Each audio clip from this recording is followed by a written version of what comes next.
Peggy 12.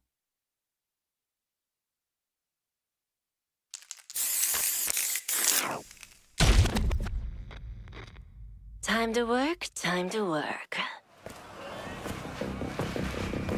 When inhaled, coriamyrtin blocks the gamma-aminobutyric acid receptors in the central nervous system, causing spasmodic muscle contractions. Master, it's a work of art! It's perfect! What to do with you now? So, shall we put him out of his misery?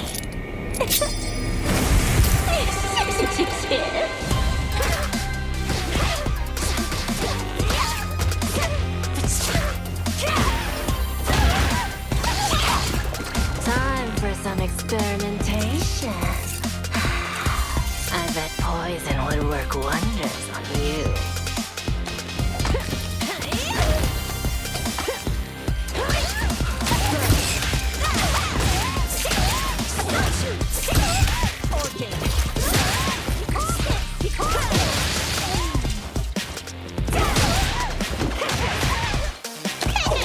I wouldn't move if I were you.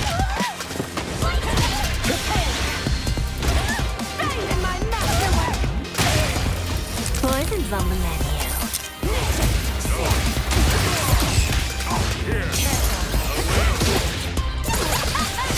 I'm finished with you.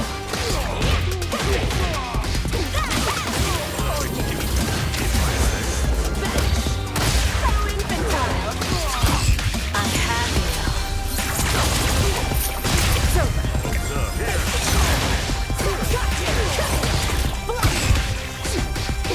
My order's dead. Let's do now. Here, there, then here, and... My magnum opus! Is my poison kicking in?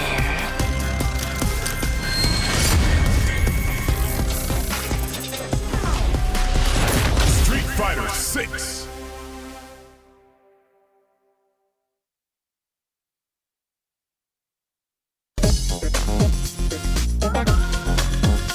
Simple and clean. Showtime, baby.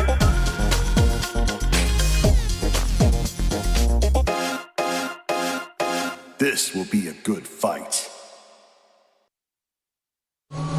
All right, and welcome back to another episode of Sets. It's been too long. I think it's been about 3 weeks to a month, something like that, and an extra half an hour because my production team are always late. I always tell them maybe you should delay the time. They're like, no, we'll get it on at 8 o'clock, and I'm like, I'll see you at 9 o'clock so you guys can never show up on time. Anyway, we're on the airways now. Myself and the co-hosts are here, but we're back with 2 players in the ring to have a first to 10 and, of course, hear their opinions on Street Fighter 6 as well. I'll be your main host tonight, Jammerz. Alongside me are the co-hosts, of course. We'll get the screen over to them right now because you should be familiar with these faces at this point. We've been doing this show for a long time. And I want to make sure you guys are comfortable and understand as well. Oh, don't forget this. The game's 34% off. Go buy it now if you haven't bought it already. Go buy it now. I don't know if they have the Ultimate Pass on sale as well, but if you haven't got the game, go pick up the game. Do it now. It's on sale. But yes, here are my lovely co-hosts. They are here. They've been busy, but they made time out of their busy days to come and Always. So, Olvaha, talk to me. How you feeling today? I'm feeling good, man. I'm a little bit sore from yesterday, but it's all good. And I can't wait for this particular episode because these guys are very outspoken about the game and they have great opinions. And they're also connoisseurs of the game and they both stream. They're very entertaining personalities, so it's gonna be a good night of Street Fighter. That's good. They don't have personalities or shoebox. You can't replace personalities in this kind of community. That's Big good. truth. Veggey, you've been busy. Talk to me. What's up, Jammerz? You know, I usually spoil who's going to play before the set's card comes on the stream. So today I'm not going to do that. I'm very aware of this past failure. So today I'm just going to say I think we're going to have a 6-set. But you don't get to Wow, know. so mysterious. Until Jammerz says this is the set, you don't know what the set is. But I'm feeling exceptionally good today. I feel like really, I don't know. There's just something about the air tonight.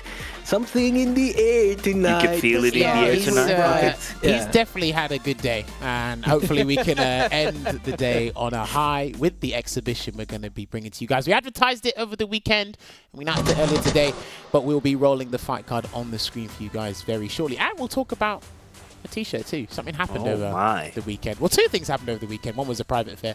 This one is a public one. So you guys can definitely check this out. But yes, roll the fight card so that people know what's going on tonight. Thank you very much for joining us. But yes, we are going back over to the States. It's been a little while since we've had American guests on the show. Lo and behold, we bring the Capcom Cup 2019 champion and Manon Enjoyer.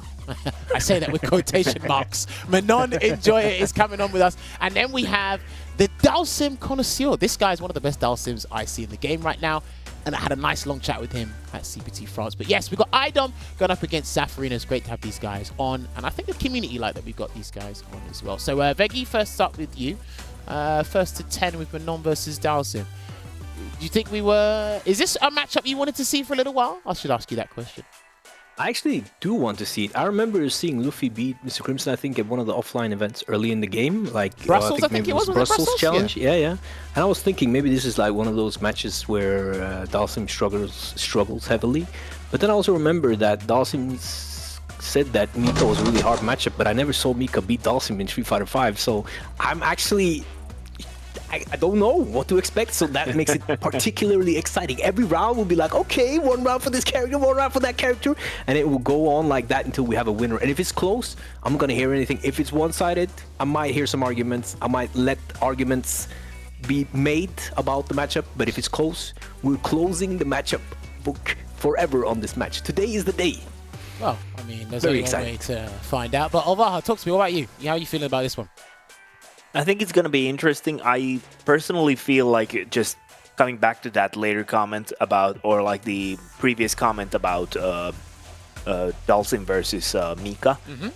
I think Dalsim is a little bit easier to smother in this game. It might just be me, but I don't think his teleport is as good of a defensive tool in this game, obviously. And there's some other things, like this game obviously has that very like aggressive tempo. Yeah. If you get smothered, like it's hard to come around that. So I think he might be a little bit easier depending on the character to pin down in this game. But he has some tricky tools. He has the air fireball, for example, so he can kind of alter that trajectory even more than he did in 5.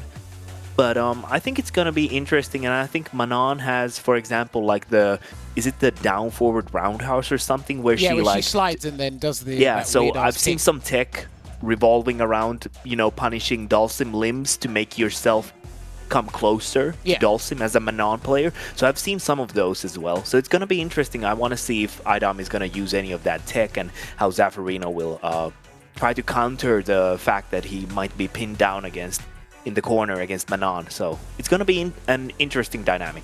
But yeah, no, I mean, well, there's only one way to find out if this is difficult or whatnot, because again, I remember I spoke to Mr. Crimson. He said the system works against Dalsim incredibly well, so that's detrimental to him. Then Zaferino might have a different take on it. Maybe might tell us some of Dalsim's bad matchups or whatnot, tell us the strengths and weaknesses, but we'll see. But Vic, you want to say something? Yeah, I just want to add in that I think that, in this game though, Dalsim has been given a really good whiff punish move, in my opinion, it's a crouching medium punch. Because Dalsim doesn't really move around a lot, so it's hard to space yourself for a whiff punish. Yeah. But if someone is trying to fish out a button, Dalsim can definitely whiff punish with the crouching medium punch. So he's got more normal neutral tools. Maybe that is to combat not being able to press that much because of the parry and all the things. But I think it's really exciting to see when Dalsim players apply the whiff punish move in their game plan. It's I really like that part of it. I'm a huge fan of his crouching medium punch anyway. Medium punch, sorry. Just of it's what a really it does. Satisfying move to use as well if you're playing this Dalsim. Well, I mean, it's stationary. I've spoken about crouching medium punch across the board in this game being exceptionally well. Blanca, Cammy, Jury, Ken, Luke. There's multiple characters. Chun-Li as well. I think that's one that's cropping up recently as well. But I like the scenarios from Dalsim's crouch medium punch, especially when you're trying to counter drive impact. But I'll break that down another time there as well. Right, we do have to move things swimmingly on as well, because we do have the guys in the green, because we do want to chat with them as well. I know you guys like hearing these people's opinions because, again, this is all about the players and the platform. I don't know if we have a runner show graphic. Do we have that in the back? I don't think we do. Do we have that voice in it? Okay, they don't have it. I leave these guys for 3 weeks and they can't even do one splash page. It's brilliant. But yes, what we are going to do is roast them. about the CPT. It has been a little while since we've done a show, but a lot of CPT action has happened across the board, and even on the previous weekend as well, because we are coming to crunch time. I believe this month alone, there's going to be about an odd 15 to 20 players going to be qualifying for the Cup here. So first off, we got to congratulate, can we congratulate Big Bird first? I believe it is. We have Big Bird's graphic for the CPT, because he did win over the weekend for the CPT Middle East, and they have exceptional talent over there. So that means Angry Bird and Big Bird will be in the Capcom Cup finals, and I don't think their World Warrior finals has happened yet either. So yes, there it is, Big Bird, NASA's Big Bird, there you go. Using the Marisa, it's good to see Marisa back in action as well, because I know he uses Marisa. I haven't seen that in a while. Well, I mean, if you pay attention to SFL US, I think you see the mixture of... That was a joke, by the way. You see the mixture of Marisa and Rashid. I think more so some of the matches I've seen is Rashid. I need to catch up with a few episodes myself, actually. But yes, using Marisa this weekend, and Angry Bird was using the Cami, and I gotta say, his Cami is coming along quite nicely, so beware other competitors. But it's good to see that the Birds are in the Cup, which means if their regional final hasn't happened, then that means there's going to be a third Middle Eastern player in the finals as well, which is actually very good for their region as a whole, so can't wait to see that. The next person we got to congratulate is someone I had the pleasure of commentating over with Ringe. Shouts to Ringe, holding it down, is Garnet. Garnet will also be qualified for the Capcom Cup as well.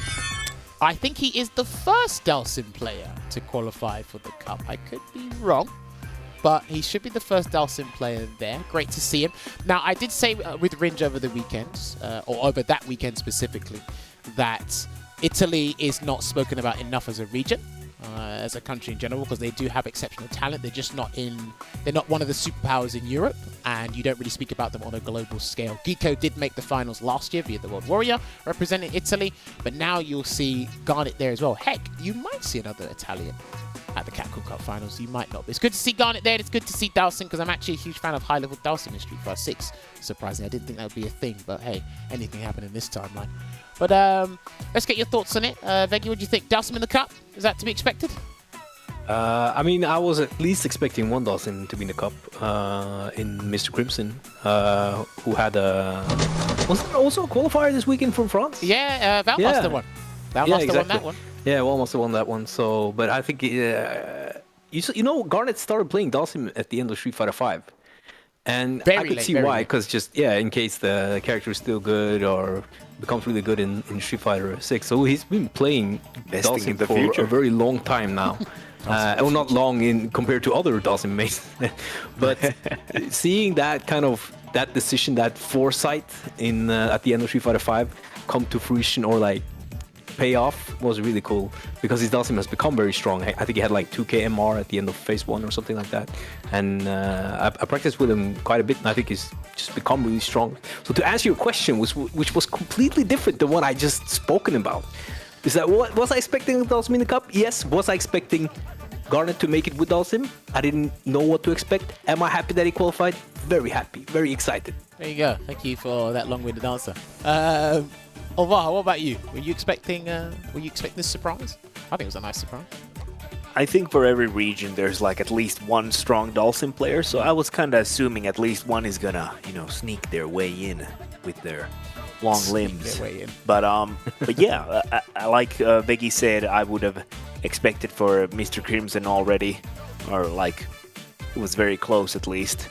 But we'll find out later. Obviously, if we're gonna have any more Dalsims, but obviously not the easiest character to win with. So anyone who actually plays this character in this game, they get my props.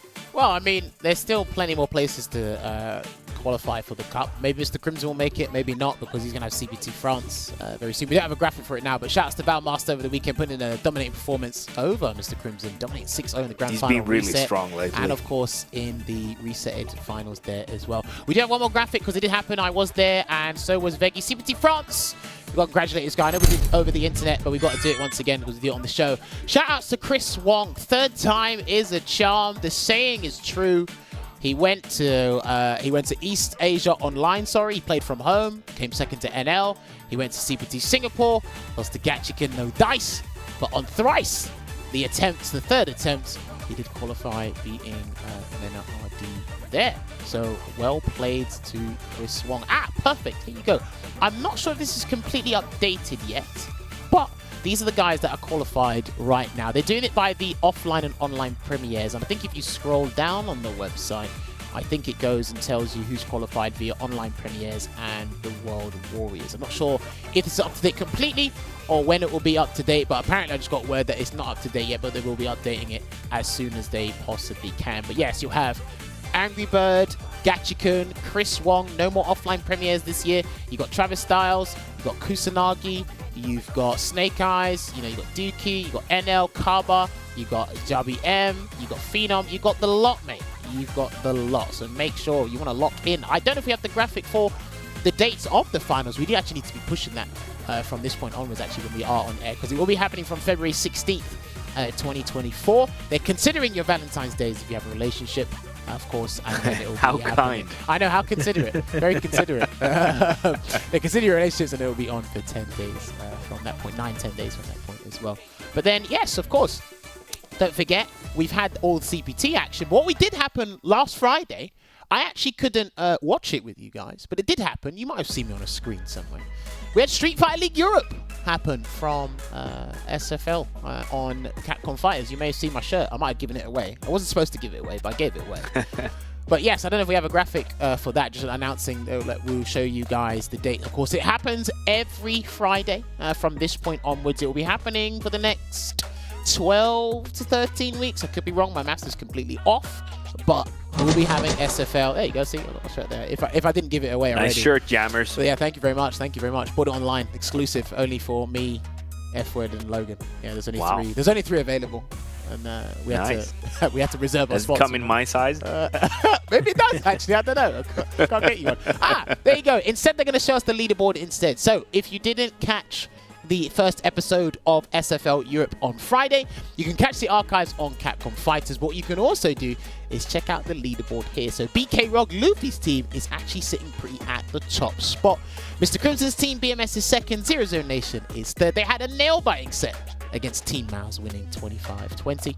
And of course, Guild and Wolves are out of the playoff spots anyway. But this is a long and arduous season, so things can change over time. Let's just make sure that first week doesn't set pace for everything. Who knows? I think you guys are in for a treat.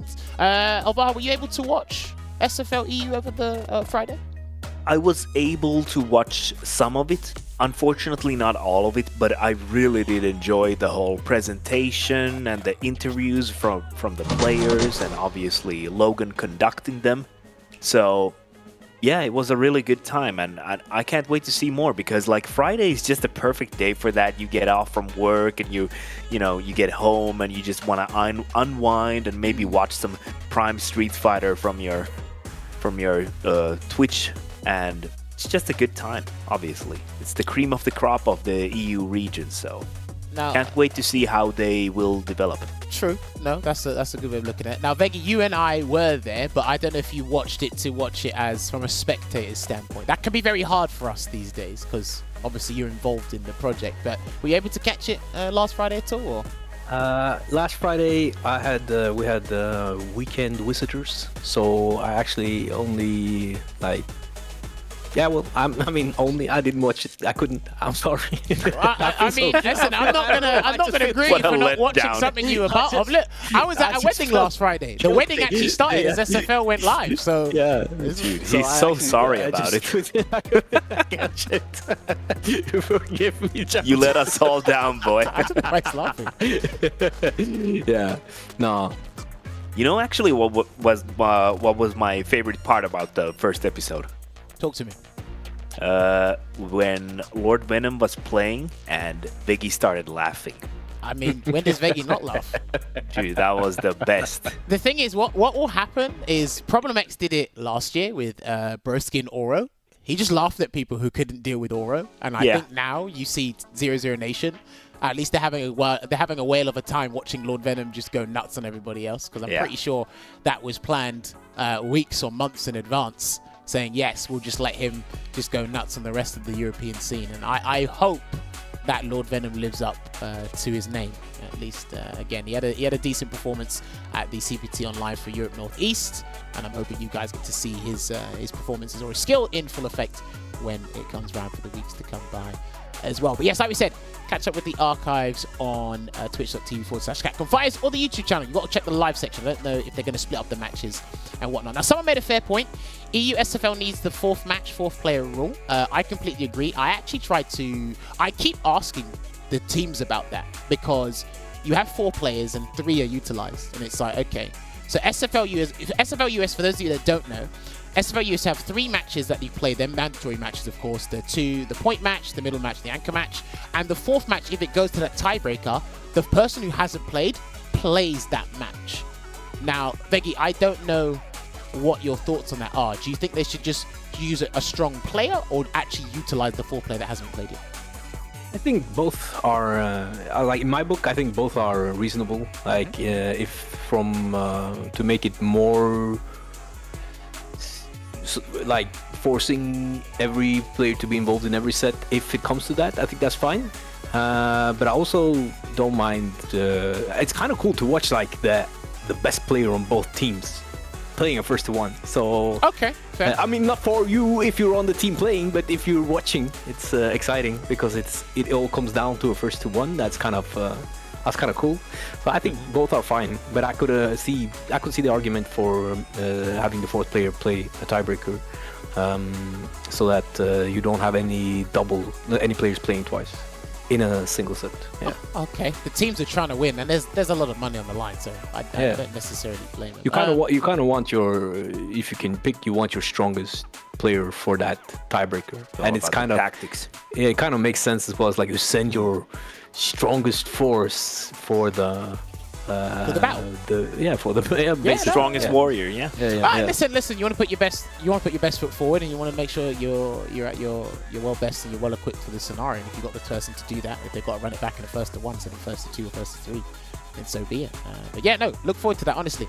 But yes, I believe I've covered most things, so I don't think we have the graphics for other things to talk about, but we might do that on the other half of the show. But we do have the guys in the green room right now, so I do want to get talking to them as soon as possible. So if we can get Zaferino and iDom to unmute their mics, because I want to start talking to these guys. It's been ages since I've spoken to iDom. And Zaferino, I mean, what's there not to love about the guy, because he's brilliant. So let me find out if we get these guys to come through and we have this long-ass chat. I cannot wait for this. So yes, let me find out. Have I got iDom? Have I got Zaferino? I am here. Possibly. Yeah, well, there you go. I'll take possibly over mysterious. But yes, no, gentlemen, it's been way too long. Obviously, Zaferino, I saw you in France not too long ago. iDom, I actually cannot remember the last time I've seen you, but it's good to talk to you again. So thank you very much, gents, for taking time out of your day. And obviously, this is the chance where we get to have a nice little discussion about Street Fighter 6, because I'm pretty sure everybody's got something to say to certain degrees. But I've got to go with iDom first.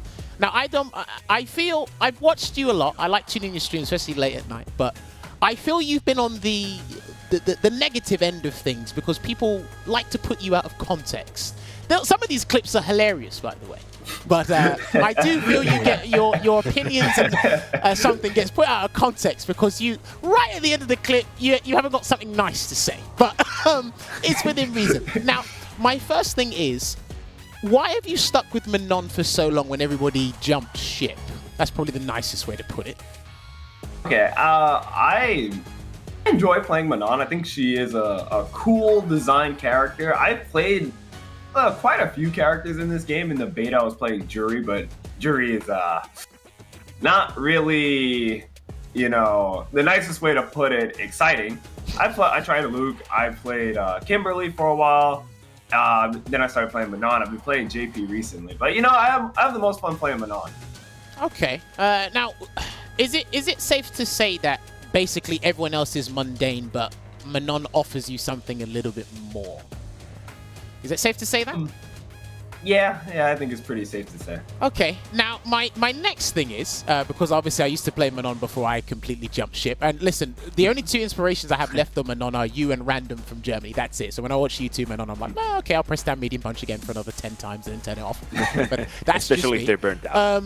So do you think Manon is actually a well-designed character individually? She just doesn't really fit into this system? Or is there a bigger issue at hand when it comes to Manon? I feel like Manon she has a cool design, but the problem is like the game kind of locks you behind a right way of playing. I feel like there are plenty cool design characters, like you got Jamie, you got Kimberly's probably another one, but it's just like, you know, cross medium kick, drive rush, go burr, or random drive rush, go in, and then corner carry, throw loop. And, you know, it's just how the game works, I feel like.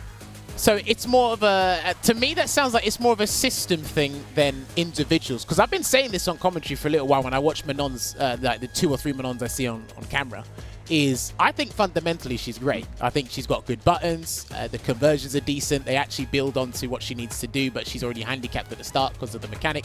It sounds great on paper, but might not necessarily work out the whole way through. And I think she's got some of the best anti-airs in the game. But obviously, with how Street Fighter 6 wants you to play, you don't necessarily get to show that in all the matchups. Is that safe to agree, or am I too outdated with Manon now? She, like I said, she has good anti-airs, but yeah, she's definitely not playing Street Fighter 6. She's like on the lower half of the spec. Like, she is like, Geef's not playing 6, Manon's not playing 6. Who else is really not playing? Honda's not playing 6. Wow. I don't know what game Honda's playing. Honda's playing Mario Party or something. He's playing checkers. Wow. Okay. I don't know what game Honda's playing. Interesting. Well, okay. I still think Manon can work in certain areas. I just, me personally, I mean, she might not be a good character to main. I think she might be a good character to pocket, but then the thing is, if you're pocketing Manon, surely your main must be like significantly better. That's just my perspective. I don't play the character anymore, so that's just me. But no. Yeah, JP is a good one for like obviously just to play, but like even when I'm playing JP, I'm like, I don't think it would be if I were to switch into JP, I'll be like, I would never use Manon in a matchup. I feel like. Okay. Except maybe Cammy. Cammy's like the only character I can actually think of that. I can understand that. Better. Okay, no, fair. Now, obviously, speaking of characters, I want to shift over to Zaferino. Zaferino, it's been a while, or a couple of weeks. Howdy. It feels like it's been ages, but I'm not sure how many people have asked you this question, but I'll be the next guy to ask you this question. Zaferino and Dulcim. That's a weird combination when you think about it. But watching your Dulcim, having the pleasure of commentating over your Dulcim, to me it makes the most sense. But why did you land on Dulcim? Did you try anyone before Dulcim, or did you stick with him from the start? I tried Jamie, but rip. Short and sweet. You know, when iDom was saying like, yo, Honda doesn't play, blah blah, I was about to intervene and be like, Jamie plays it, but he needs like level 3. Yeah. Jamie plays the game, but he has to get the DLC first. Right. Exactly. Like he's like an EA product. Yeah. Like, Oh, well, okay. Incomplete, you know. What a way to describe it. Yeah. If you know, you know. You know, right? What a way to describe it. No, that's because again, I remember you showed me one of the greatest anti-air conversions for Dulcim, and I've still tried to practice that in training mode, by the way, and I still can't remember the scenario, so you might need to show me that again. But watching Mr. Crimson, watching White Sea Mochi, Torimeshi, all them guys, I think it really works out watching you play Dulcim. Now, one thing I really wanted to ask you about Dulcim, Zaferino, is where does most of his damage come from, his big damage? I think it's his anti-airs, but is there something I'm glancing over with the character?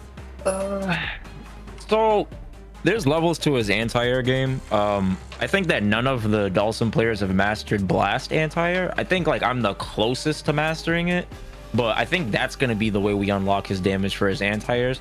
But honestly, his most damaging situations are going to involve like punish counters. Okay. Into like level 1 stuff like that. He doesn't really do a lot of damage even with DRCs, which stands for drive rush cancels, if anybody in the chat doesn't know. So his problem with damage is he invests a lot of meter, and then the problem is he's now closer to like burnout. So it's kind of scary because he doesn't have a level 1 invincible super. JP does, by the way. I don't know why. Well, I mean, also has amnesia. I don't know why, by the way. But, you know, It's good to sorry. have There's options. something in my throat. It's the weather, bro. Well, let me put it to you like this: is it better to say that Dalsim's ROI is just not good? He has low investment, or sorry, huge investment and low return. Because this is why I equate a lot of his damage comes to his anti-airs, because he's actually getting properly rewarded against an airborne opponent, as opposed to everyone else playing on the ground and they're able to take off 70%, which I found at the hard way with Chris Wall. So I think he's good, man. It's just he heavily relies on like the player on that particular day, you know? I could play like a Luke or a DJ or a Ken, and I can play like 40% of my capacity, and I can still beat players that I'm like significantly stronger than. But if I play Sim and I am at 85% of strength and I'm playing somebody I'm significantly stronger than, they might get a match off me. that sounds like an anime protagonist right there, if I've ever heard of one. Yeah, it's pretty rough. I'm not gonna lie. I think he's good. Like, I look at the capacity of the character, and that's like what I strive for. So that's why I keep playing him, because I think he's especially a good long-term investment, because we all know Season 1 Dalsim is underwhelming, and then look what happened in Street Fighter 5. You know, that's very true. And you know who said that as brother. well? Who shares the same sentiment as you, Mr. Crimson? He said the ceiling for this guy to be top tier, or at least in that upper bracket of characters, he says it's there. And when I watch you guys develop like new tech for the characters, I said, okay, I can see it. Maybe 1 or 2 tweaks to the system, and you don't change Dalsim that much, then he's just going to jump up an odd 4 or 5 places. Like, I was watching a replay of YHC Mochi today, and he done a new punish kind of combo that I haven't seen. I said, okay, that makes sense. I'm like, that's pretty cool. And obviously, I've seen some of the conversions you do, Mr. Crimson does. I think even Mr. Crimson showed me a combo that only works on standing opponents. And you got to use a specific version of Yoga Arch. And then when I was watching Garnet play on the CPT Europe West, he showed me a specific combo that works against standing opponents, but it's optimal. And I'm like, okay, the stuff's here. It's definitely here, but it's easier to do and much easier, less taxing with other characters, and they get much more damage. Right, exactly, right. Nah, I actually have a follow-up for that. Yeah. Go for it. So I wanted to ask Zaferino, how do you think Dalsim matches up against like the usually regarded high-tier characters in this game? Do you think like he has glaring weaknesses against these like top-of-the-line characters, or do you like think they're matchups that are workable? I think honestly his worst matchups are Cammy and DJ, and then everything else I think is manageable. Wow. I think I can still win those 2 matchups. But if I were to just like, in terms of stability, those are the matchups where it's like, again, like the skill gap between me and a player can be massive, but the character can just sway that, no pun intended, you know? Have you considered picking another character for these specific matchups? Yeah, I've thought about it. It might happen. Who knows? Jamie? Yeah, I wish. I mean, do you depending on do you Jamie, yeah, I don't know, depends on Jamie. So, do you think He's it definitely would, better than Jamie, yeah, for sure. Yeah. but do you think it would be harder to pick an extra character at this point in the game because it's so new, and that will be easier to do later, or do you think that's just something you can do at whatever time? Like, you could do it now if you wanted to. I could do it at any point, to be honest. I don't think there's a character I can't play in this game. now is Honestly. that due to how robust this system is? In terms of, right, once you just understand it across the board, you can just pick anyone. It's fairly easy to understand what to do. There's a parry system. We got drive rush cancel combos. Oh, I got a punish counter drive impact, your drive impact, and anti-air. Is it safe to assume that, or is there something else to it? Yeah, I think the system plays a large part in it. Going from like 5 to 6, if we were to talk about like themes, right? The theme in 5, from my opinion, maybe iDom can confirm this since he was the champ in that game. It seemed like it was decision making in 5, and in this game, it's more like strategic management, like being aware of your opponent's focus, being aware of how they manage their meter. Like, it's like an all-encompassing thing, you know, as opposed to it just being specifically decisions. I think you have to be really aware of yourself and the opposing player in this game because there's only so much you can focus on. Yeah. And so like to play characters in this game, I don't think you need to focus too much on like the character per se, but more so how do you leverage the system, right? Okay, and then how do you, and how do you fundamentally like leverage, the weaknesses of a player's approach, their strategy, their focus, their lack of focus. You know what I'm saying? Stuff like that. That makes sense. iDom, is that safe to assume? Is that like there's an emphasis on the strategic stuff, or? Yeah, I would definitely say how somebody goes against the mechanics is super important. As I used to play Dragon Ball Fighters, is another game where I felt like that you're fighting the system 90% of the time, so it doesn't like the characters obviously matter, but the best characters in the game are usually the ones who are good at the system. So it's kind of a weird balance. I understand why devs do that because I feel like it's easier to pick up characters in more of a sense when you do that compared to when the characters are actually different and then it's hard to master other characters. Well, I mean, that's kind of where the skill and where people earn their stripes, no? If you play, like, okay, iDom, you're the perfect example, right? You're playing a grappler for the vast majority of Street Fighter 5. Then you went to a quote-unquote zoner that was highly aggressive and had a whip, which was great. But, like, the dynamic of the characters was vastly different. The objective was fairly the same, get the high damage output, get the mix-ups, you had a command grab if you pick the right V-trigger with poison anyway. But you played two different archetypes, and that's like, oh, okay. If you look at that from an objective standpoint, he's not playing characters that are similar. In this game, it's like, oh, I just need to learn these things about the system, and then just move forward from there. We learn the rest. You don't even have to be super optimal in this game. You just need to know one or two things that everybody else has did, no? Am I wrong in that regard, or?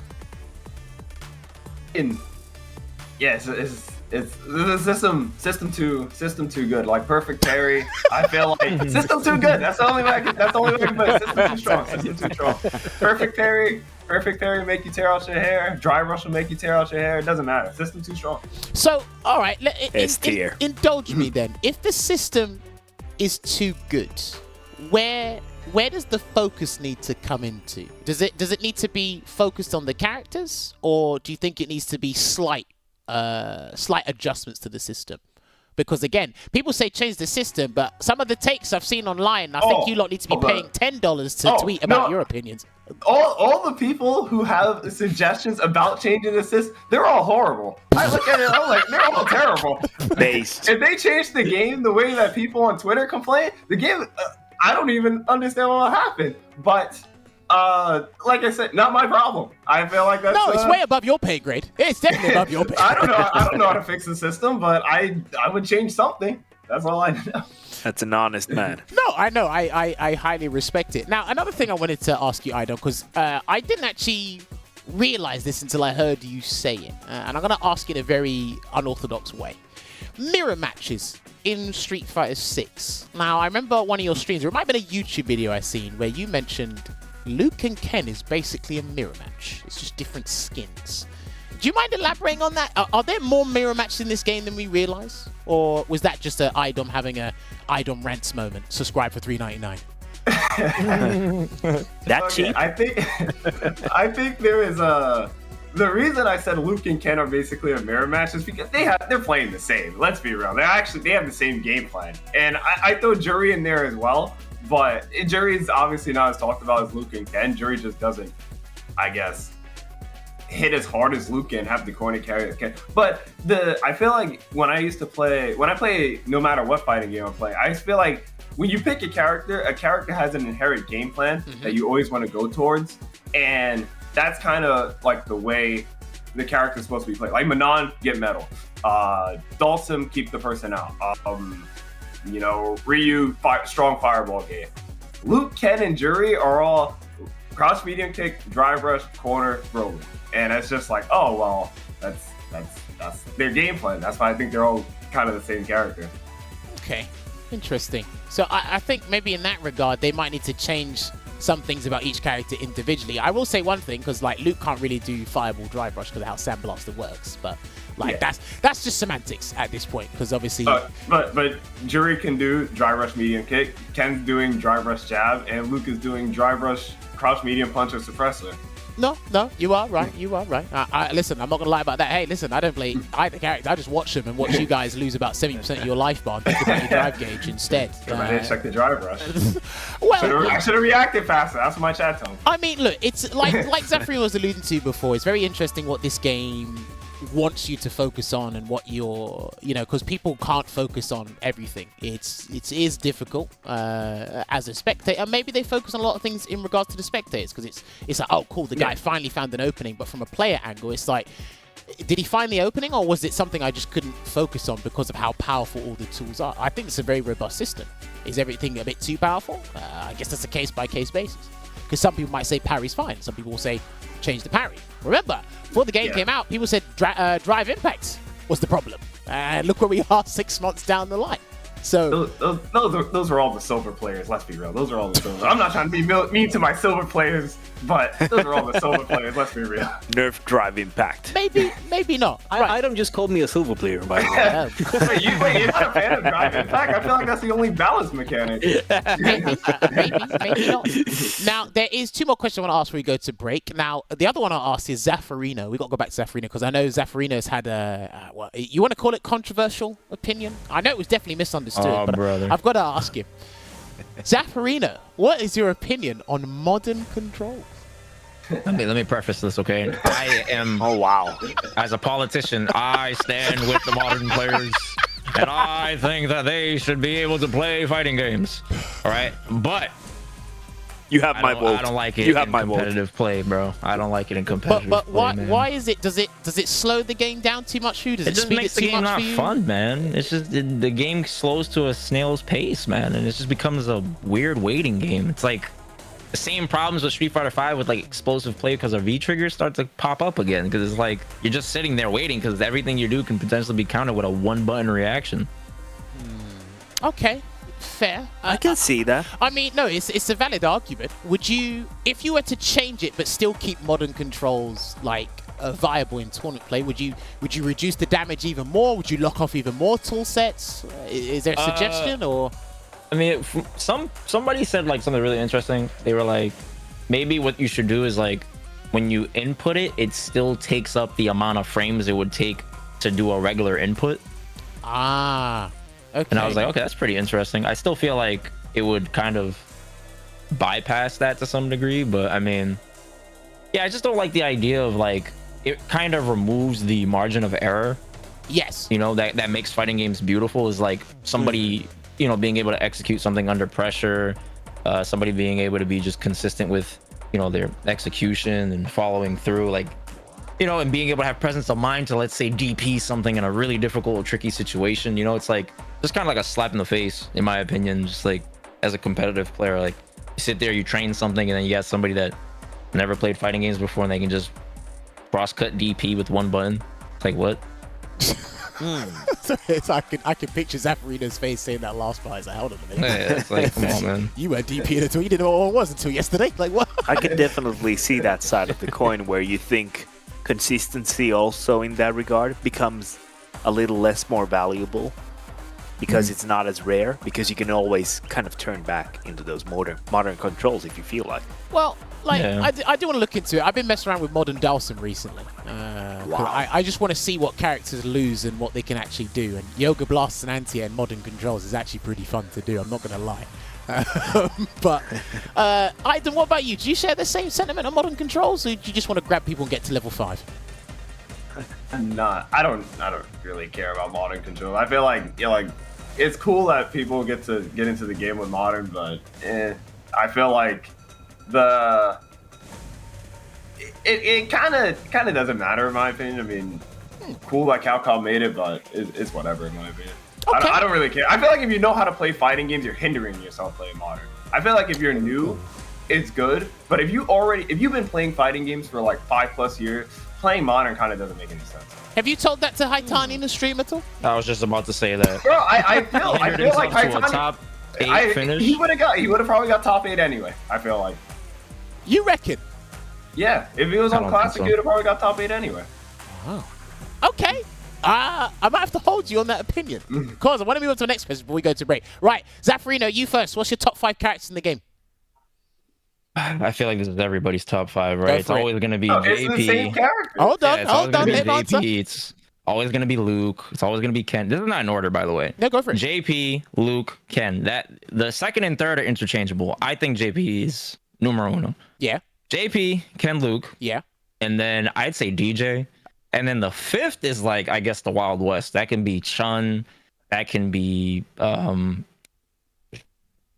who else? Guile? Yuri? Yeah, it could be Guile. It could be Jury. Chun-Li? I think Jury's kind of overrated though, in my opinion. But Okay. Blanca in that I would top probably spot? I'd probably put Guile there Okay. because he plays. What he does similar to JP is that he can kind of like he can kind of neutralize the game and the interactions of the game. You know? Yeah, he negates the system. He negates the system, but I also think he makes you hold parry the longest to expose yourself. That's one of my reasons, because obviously that's interesting. people hold parry against Sonic Boom a lot, and holding parry makes him move forward. It doesn't make him comfortable. Right. Again, I tried to look in this stuff from many different angles, but I think Guile's up there, and the Guile players have been very good at hiding at. How about Blanca? Like Zaferino said, it's the Wild West. Number 5 is interchangeable. But then it really does depend. Now, iDom, your top 5, since everyone's going to name the same characters. Same thing. It's the same. It's the same exact one Zaf said. I feel like it's more interesting asking people the bottom 5 now. Because, and the top 5 is always the same thing. Okay, Go for the bottom all five. right. In that regard, as the quote unquote bottom 5, do you see these bottom 5 on a regular basis? You don't. I think. I mean, they don't play the system. That's the part. That's why they're bottom 5. All right. Who doesn't play the system? Lily, does she play the system? I don't want Lily to get buffed. Not That wasn't my question. Lily can't get buffed. Lily can't get buffed. So he's not going to answer my respect question. it. All right, Lily can't Lily. get buffed. Okay. I respect What it. about Manon? Does Manon play the system? No. Okay, No, that's 2. and I think Manon's bottom 5. Okay. What about Zangief? Zangief? I think Geef is bottom 5. Okay. Do you think Jamie's bottom 5? I don't think Jamie's bottom 5. I don't think Jamie's bottom 5. Okay. But I don't think he's that great. So do you put Aki down there?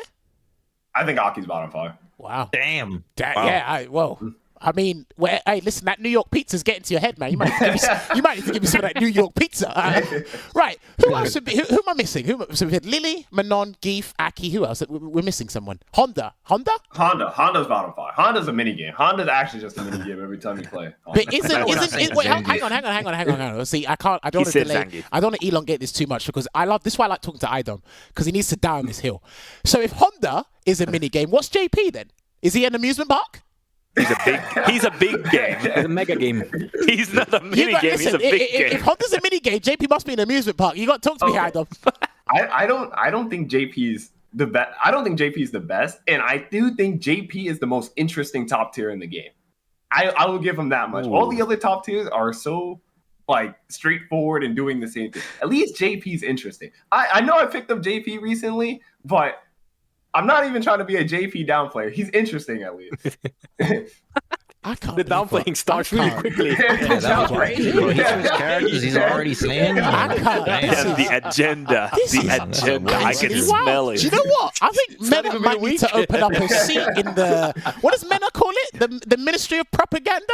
I think he might need to open up a the seat. main president of that club, bro. He's a politician. You hear And the you way know he what? didn't answer your question? This was crazy. That's why I was just about to bring it up. That's why I love iDom. He didn't answer the question. He never answers it. This is brilliant. Amazing. All right, do you know what we got to do? I'm gonna let you guys laugh in peace. We're gonna take a break because I want to get these guys set for the first to 10. That's what you guys are coming for. I'm gonna talk to these guys all night because they never answer my questions. At least iDom doesn't. But when we come back, we're gonna get iDom and Zaferino in the lobby for a first to 10. We'll see you in about 5 minutes.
Welcome back to Capcom Fighters. It's Sets the Monday show. Obviously, we're here with always bringing you two guests around the world, and we learn more about them, their type of Street Fighter that they're playing, and a little bit about their community, stuff like that.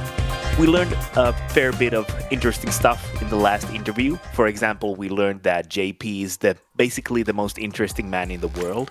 And we also learned that iDom would be a very good politician. You're 100% right. I think iDom is an absolute assassin when it comes to dodging questions or giving me a straight answer. Zaferino was right about him. But it's great to have these guys. I love talking to them. But now we got to get you guys watching them playing a first to 10. That's what we brought you here for. Manon versus Dalsim. Veggey suggested this one, so shout-outs to Veggey. I used to play this one a little bit, but then obviously I dropped the character because I'm just butt cheeks at this game. I'll openly admit that until I get better. Respect it. But then, of course, watching this set, right, Manon actually has a fair number of decent tools against Dhalsim. I think it's better in a first to 2, first to 3 formats. However, with the caliber of player we have on deck, I think you might see a little bit more regarding this set. So we'll see. Let's find out. Manon has the best alt costume in the game, though. Even though, you know, people say that she's not the, you know, strongest character, but she has the strongest outfit. I do want to see, like, outfits down the line. If we're talking currently, I can agree with that. Nice Yoga Blast anti-air and the throw bait there into the Yoga Blast. He gets the crouch and throw as well. Zaferino off the fine start already. Loaded up Yoga Fire as well. That was a good start. Well, here we go, the medals. Well, here's the thing, right? I don't know that's going to be the round. Yeah, that will be the round. I'm not sure how well the medals will play in the long run. Because first, you have to find a way to consistently navigate the limbs. And then secondly, you've got to galvanize, you know, nice with punish there. You've got to galvanize Dhalsim into doing something else you want to do. If you get Dhalsim to parry, there you go. If you get him to parry and you command grab the parry as a read, then I think you're on track for something. Nicely spaced drill there from Zaferino. Oh, I like that delay though. That was beautiful. Just knew that something wow, that was a beautiful bait with the forward fierce. There's the stun, and then is he going to spend the level 2? I think he's going to go into level 2. Yeah, there you go. I like it. I think nice that's and round. graceful. Not quite. Oh, it's not. But it's chip territory. Yeah, no chip. Just any special move. There you go. Right, for those of you asking, this is the first game of the first to 10. We're just getting the scoreboard set up for you guys very shortly. There it is, as I talk about it. As you ordered. We just need to get Zaferino's name. Nice conversion into the heavy red. That was sick. Yeah, Manon can do that. She's actually got some really That's good 4 conversions. mils. The damage is piling up right now. So that Oki we saw there, was that like something you could jab out, Jammerz, or was that a real guess for the command throw? Which one? The dash? No, the walk, slight walk. Oh, command throw? combo. I think if you get the timing right, it's manual. It should be legit. That should be the game though. He's gonna kill. Not quite again. I guess no. we're on to level 2 twice.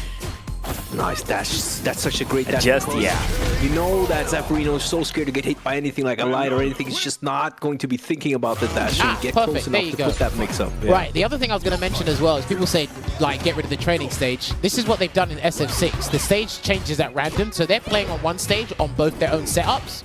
We are just randomizing the stages, so it'll keep changing. That's a fantastic feature in the game for sure. What a jump. Ooh, what a jump, yeah. Yeah. Completely bypassing the Yoga Flame. Oh, that's going to be punished. That's going to be huge damage here for iDom, and he's going to go level 1.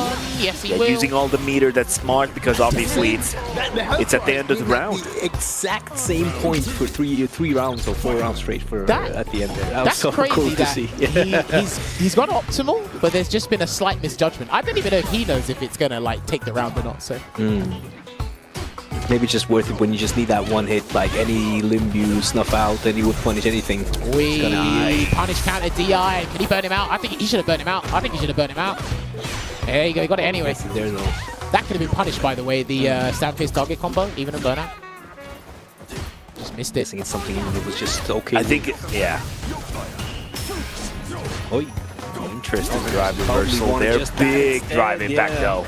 That happens sometimes. You do the drive impact and you get to drive reversal and vice versa actually. So it's kind of no punish on the landing there on the Throw tech, no anti-air there, but he's going to get conversion. Not going to cancel to level 3 yet, but he's going to generate a little bit of space here. Going to have to deal with the Yoga Arch, and he's burnt out here. Nice Yoga Mountain. Nice anti-air. The back roundhouse. Yeah, no, do you know what? And I actually see Dhalsim players use that a little bit more, mainly when they're going to punish something on block, maybe supers, but I think it's actually a move. I underestimated that move. It has a pretty, the same kind of a trajectory that his back medium punch has. Yeah, it's just a lot slower. Yeah, and it's a bigger button, obviously, yeah. Yeah, and I think it goes probably straight up as well. Right? That was such a good jump. For the drive reversal. Yeah, excellent jump. DI, no wall splat. Oh, the dive head. That should be the round. Yoga Samba should do it. Don't laugh. There we go.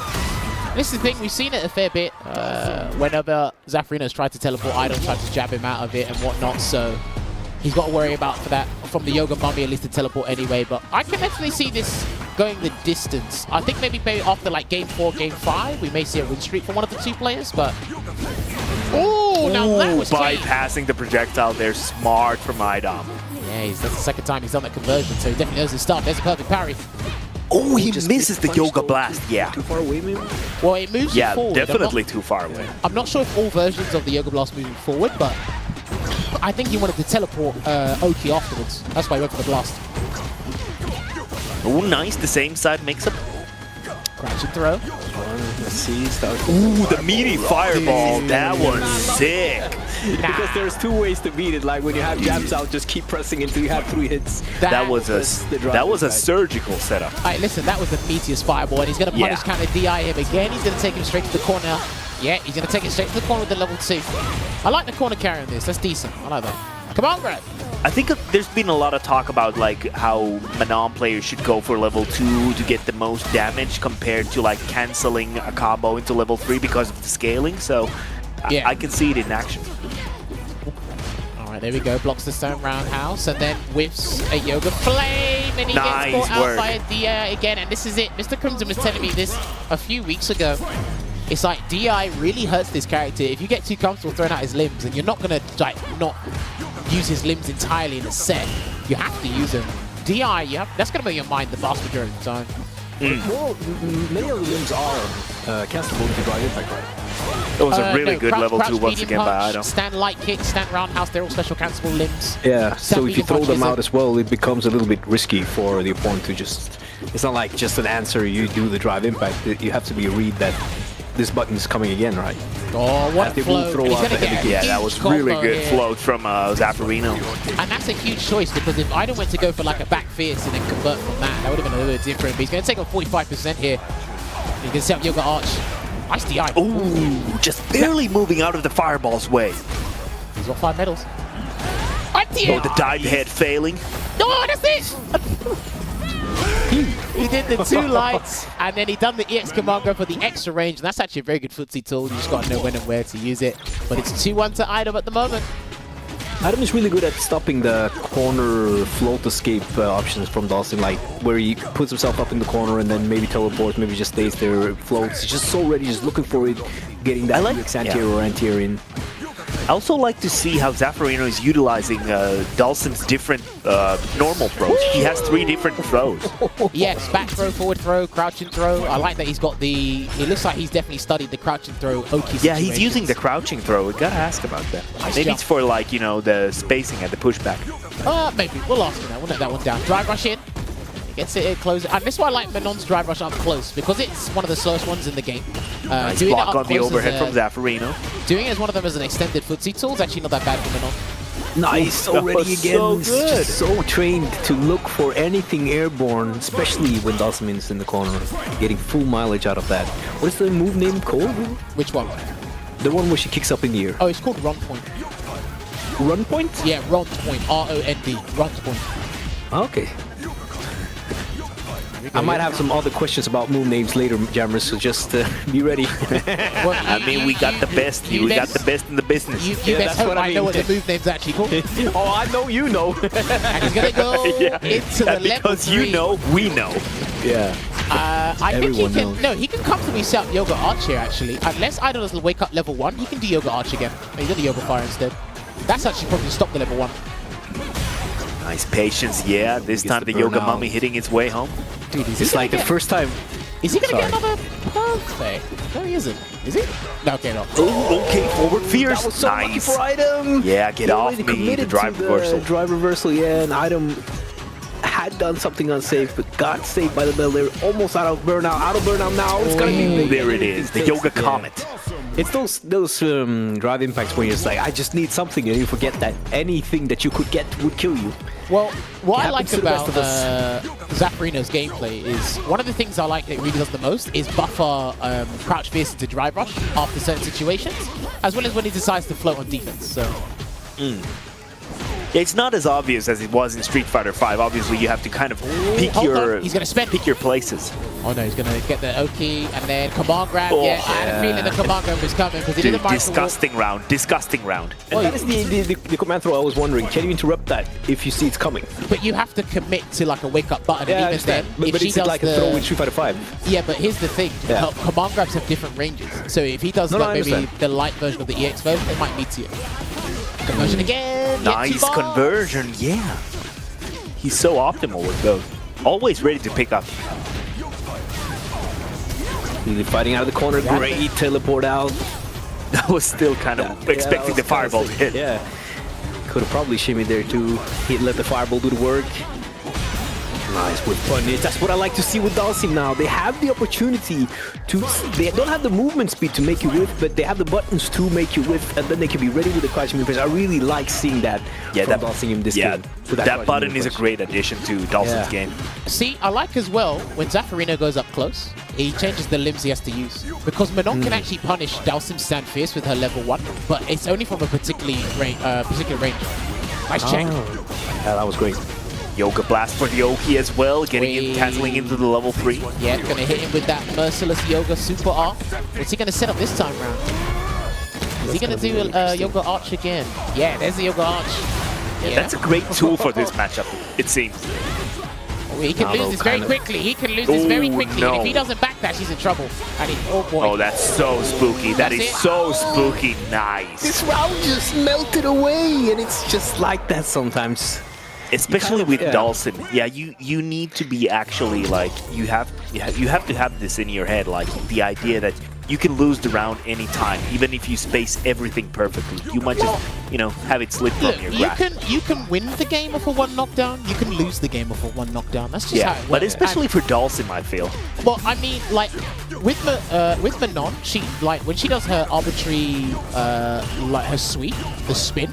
Like, that can actually win her the game. It's a huge risk, because it's like negative 24 or something. But it can win her the game. We saw what happened with iDom earlier. Yeah, big true. Third medal there. Oh, double command. Make that fourth. Now, that dash was fake. It's actually safe from punishment, but it's kind of fake, because you could check the command grab afterwards, but you're not going to do that. But they also check the button if they do the button after. Yes, because once she dashes, she's like -2, -3. So exactly. So you can stop the dash, she can block, but... I will never get tired of people. iDom was backing, he was going in so long now for like round straight, and he just takes a little step back just to look for one whiff punish before going back to the other game plan. Nice check. Nice, Come on, drops him there. Try to hold up. Oh, that's it. That will be it. That's going to be the game. One thing that I will never get tired of seeing Dhalsim is people punishing Dhalsim's limbs. It's always so satisfying. I think with this game, I did say to people that, yes, that's what we were talking about before, because obviously Olvaha mentioned it right at the start of the show. That's a limb she can use against Stand Fierce especially. It's really good against that. That was actually... That was so sick. If you're not going to use down forward hard kick, you can use sweep, but down forward hard kick brings you closer. Yeah, just what the doctor ordered. iDom's so good at snuffing out the command throws, and after the dash parried, because as you said, he was minus. Yeah, no more yoga, just dancing. Teleport Oki, wake up jab. That's going to be punished. That should have been punished. Just not ready for it. Probably not expecting it at all. Gets the back medium punch. Big tech though from iDom.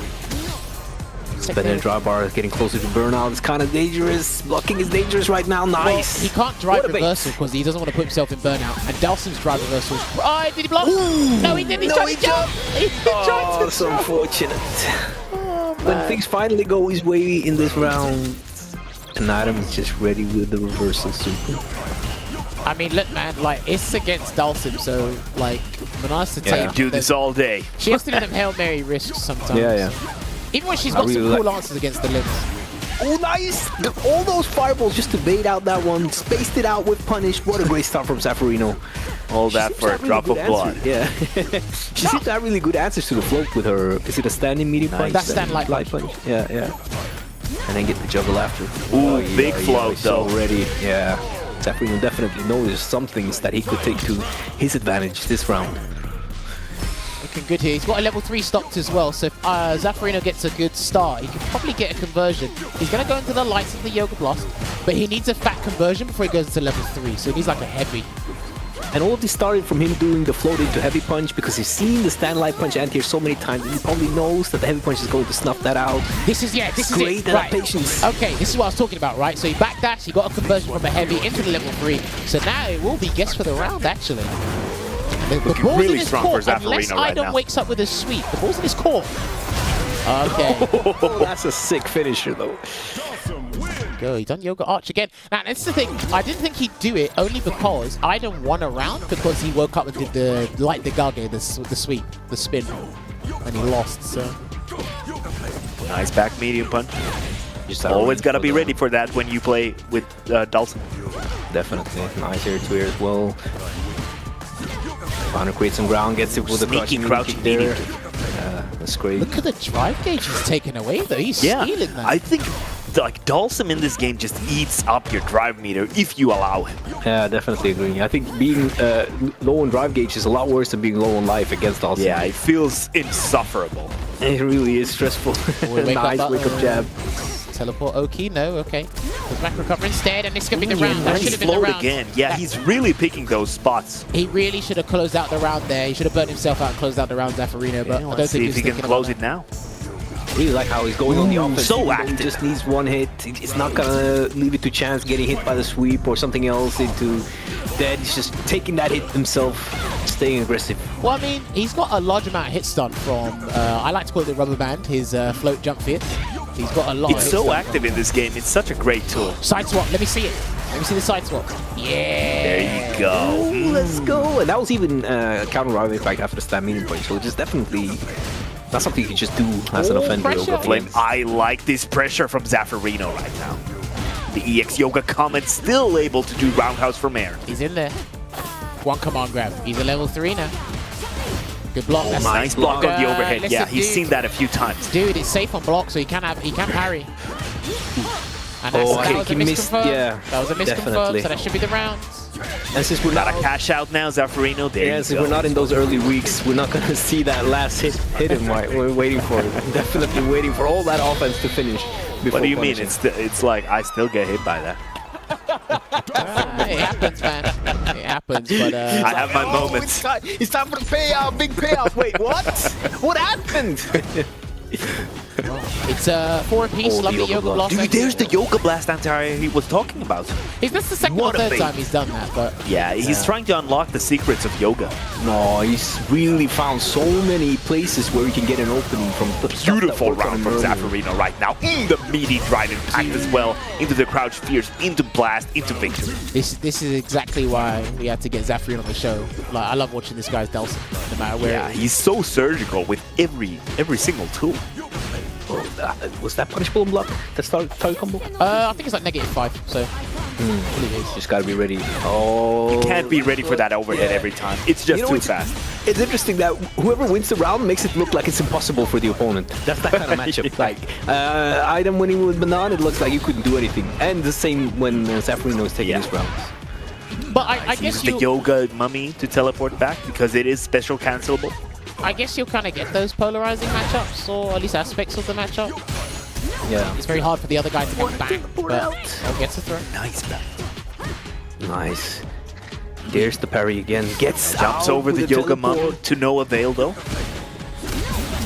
Got him There again. he is again. Yeah, the drive impacts were working in the first games, but it's actually been one of the reasons Zaferino's been so consistent these rounds, because he's been checking them, constantly snuffing them out, being ready for them, even with the air being airborne and teleporting, or just countering them. Here's the thing, right? The DIs were working because he was either doing the drill kick or he was just doing non-cancelable normals. Now he's changed it to cancelable limbs.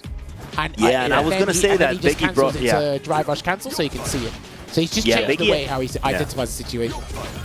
Yeah, Veggey did point out that crouching medium punch is a great tool they added for Dhalsim, and I do agree that it's fantastic for, like, you know, when you're expecting like a drive impact, because you can obviously cancel it into the drive rush and then cancel it into the drive impact.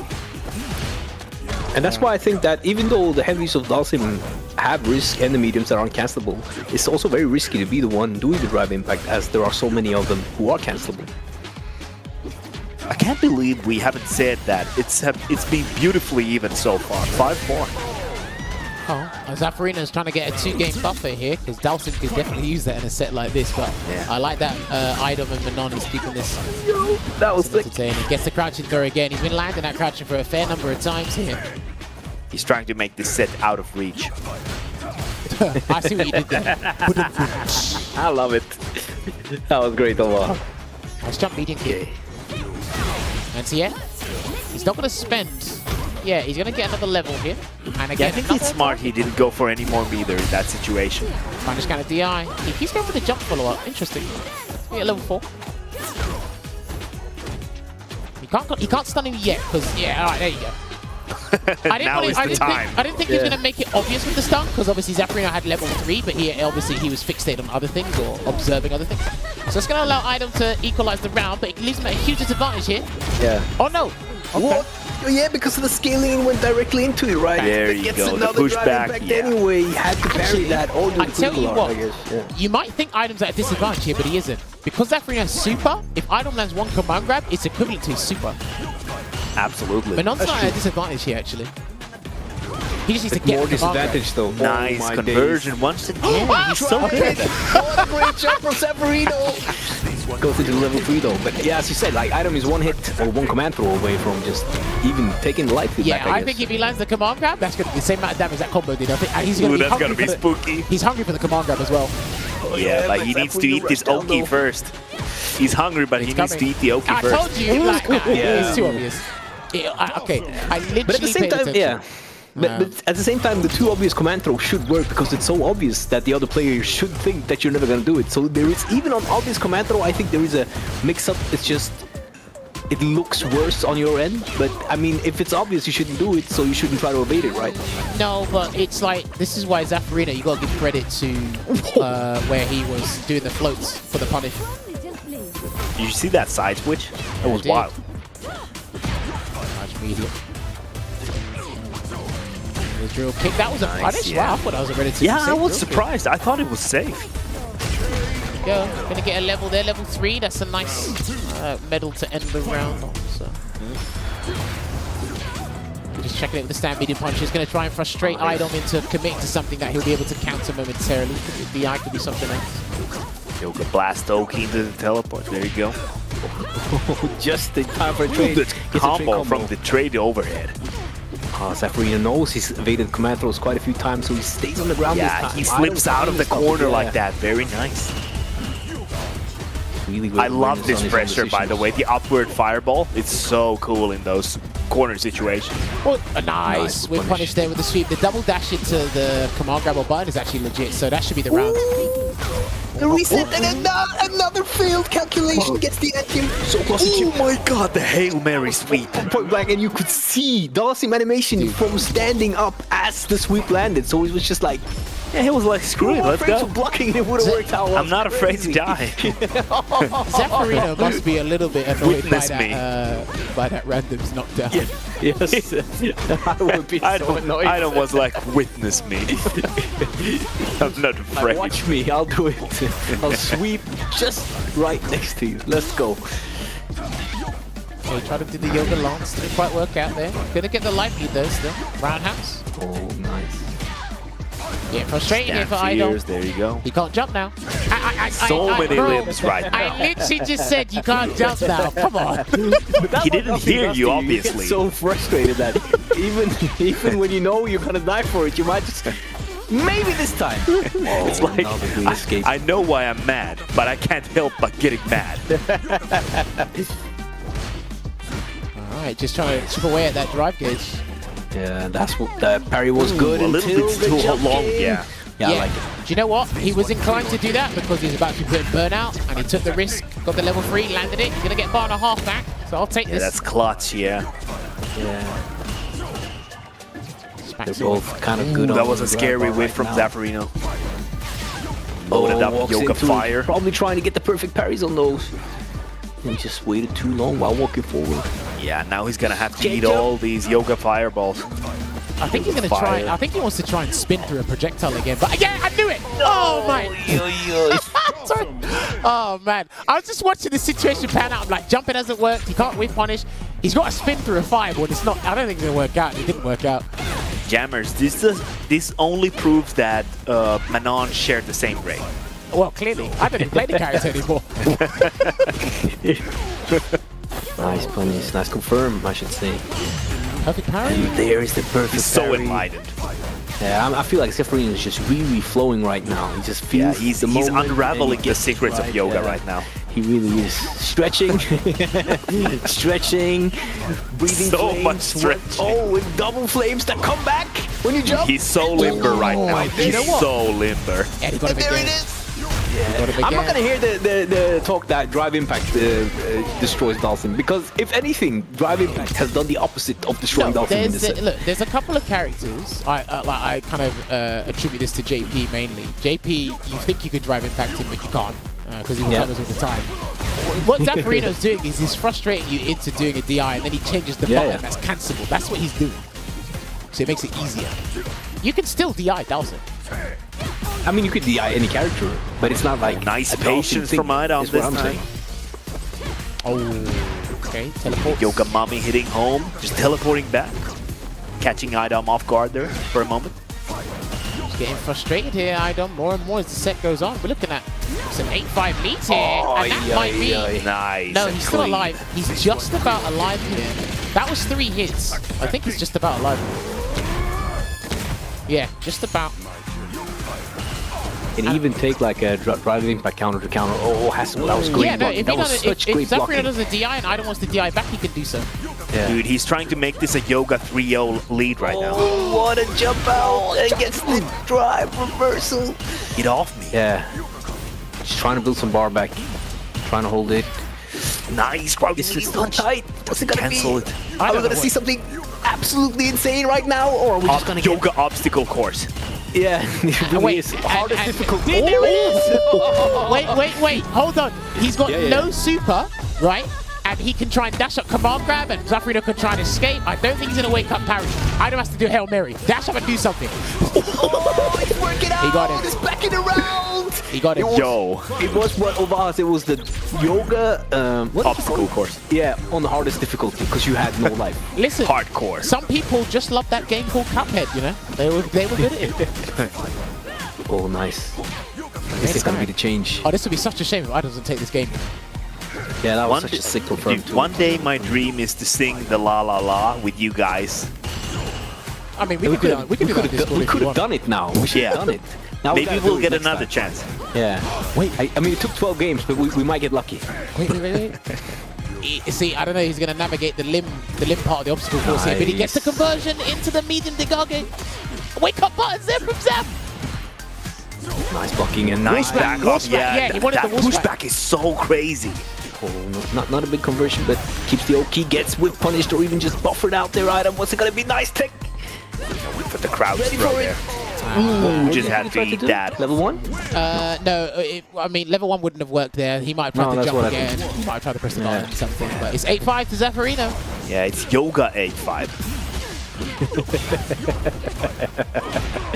Cool, nice. All right, there you go. Gets the air juggle again, yeah. He's That's been big, very good at damage. taking. He's been very good at taking Zaferino to the corner because Manon has decent conversions to the corner. It's just keeping him That there. was sick. The jab cancel. I see. Cancel into the yoga. Great. There you go. Nice. The crouching medium punch used to its full extent. It's close enough now. Yeah, and so ready. That's it. Just knows the jump is coming there. Ready for the big commitment anti-air into the combo. Really feeling the flow. You can see there's a bit of frustration going.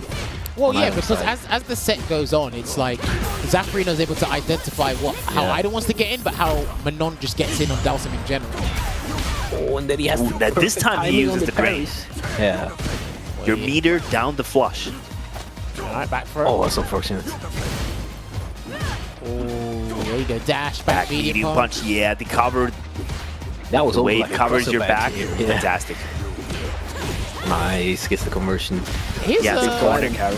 his forced knockdown stuff against Dhalsim's been pretty good, iDom. But he's at guess for game again. We might get to sing right now. I mean, if he guesses wrong, that's it. It'll be 9-5, but I don't know how he's going to get around this one. Let's see. I just want to sing with Olvaha. Let's go! Yeah, no, he didn't get the second hit. Hang on, and that will be the round. Yes! Wait. La la la la la la la Jesus Christ. la. You guys are awful. La la la. All of you are awful. We got to sing, let's go! All of you are awful. I am never going to karaoke with these guys. You lot are getting disowned at the door, bro. Someone said nailed it. No. That was terrible. Nailed it. Yes, let's That go. was Definitely did. That was diabolical, bro. perfect. Own everything. Sorry. That was too good. Thank you for that item. I'm just telling you at the door. I'm sorry. I'm saying I'm never gonna recover from this. I know you don't. Right, let's see if we get to 9-5. Oh! There you go. That's it. The conversion there. And he gets the double jab, and we're looking at final game here for Zaferino. Is it going to be 10-5, or is iDom going to be able to make that comeback? Of course, knockdown. Will we see a big change in gameplay, or it's interesting to see? Nice punish again. Well, the thing is, walk speed of Manon is kind of good, isn't it? It's a good walk speed, but the problem is, and she has one of the best backdashes in the game, actually. The problem is, you can build the levels, but if he avoids your command grab, he avoids your command grab. Oh, it's the classical. You could have countered it, but you just parried, so you're not looking for it. You're not ready. Oh dear. Yeah, the good old coulda, woulda, shoulda. Dude, the Exactly. pressure. Look at this pressure in the corner. Dowson's corner game is sick. Crazy, the spacing from perfect Zaferino time, right yeah, now. the perfect Absolutely timing as mental. I'm gonna tell you, yeah, he's not coming back from this. He is not Dude, recovering immaculate spacing. That was like playing Tetris. from this. Was. There we go. Potential final game here. Set point here for Zaferino. Let's see if he can take it. Sorry, but that's Yogason. We haven't seen that sweep tech used a lot after that. Is it very specific buttons, or Oh, sweep tech what? Ooh, meaty as hell. the sweep when Manon gets What? the opponent back? Oh wow. That looks like she's hitting when she's taking the throw, you know. I always get mixed up by that. I'm like, did they mistime their meaty? No, they didn't. They just threw. Down. That's plus on block, and he's just going to push Zaferino to the corner here. No drive reversal to keep him there. He's burnt out. Zaferino though. Okay, standing meaty punch activated. He's That was burned out. brilliant. That was beautiful. Just What bully there? this man. Bully this man in the corner. Stop. Oh, he just does it. Zaferino Yes. didn't believe. And that was the optimal follow-up Boom. here. Yes. Now, that was a guaranteed command grab because he was stunned. But if iDom misses the command grab again, he's not at disadvantage because he's actually got his super and the level 5 command grab. One of the most ideal scenarios you can be in. I think he could have gotten a back throw on that slide because the fireball came down He's later. not taking. No, he's not taking I throws like this the round. offensive flow from he's not losing Zaferino. this round from the tech. Now you're right. He's not taking throws this round. No way.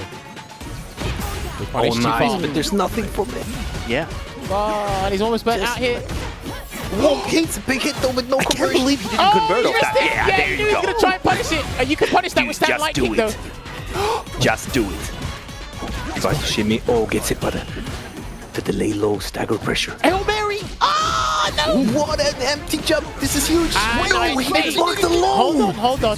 I want to say he's still I'm alive. holding on That to was my 2 seat. hits. That was 2 hits. No, he's alive. Just about. But this is so tight. No.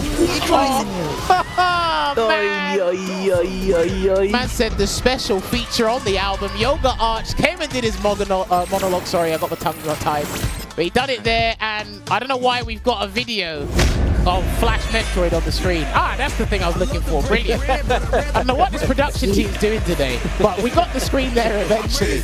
But yes, ladies and gentlemen, Zaferino does take it here in a dominating fashion. Showed us all sorts of techs, and he should be one of the Dowsim players you should have on your list on Dowsim must-watch players here. This guy should have a compilation on YouTube. But let me see the GGs in the chat. I tell you what, iDom didn't answer our questions in the first half. And Zaferino punished him for it. He said he'd be a great politician. Now you got to answer the questions and more in the second half here. So you want to sit around and listen to us chat with these guys for a post-match interview, then hey, please stick around, get a drink, get a little snack, because we're going to be talking to these guys for another 15 or 20 minutes. So we'll see you in a couple of minutes. And maybe my production team might find the right slide. We'll see you soon. Yo. He was obsessed, you see, with finding an appropriate vessel for this power. Fight with all your heart! We are supporting Capcom Cup 10 with a total prize pool of over $2 million. It's showtime, baby! Milano takes it over iDom! All right, you ready? You don't want to miss it! Let him cook! Look at the damage! Look at that damage! Now's not the time for jokes. Your two-time Capcom Cup champion! It's Meta RD!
やるしかないのか。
All right, everyone, and welcome back to tonight's episode of Sets featuring iDom and Zaferino. If you are just joining us, unfortunately, you're going to have to catch the archives of the first to 10. I'm sure one of you guys in the YouTube comments will do the timestamps like you guys are, the heroes you are. You put it in there, you can watch the first to 10 and enjoy the action there.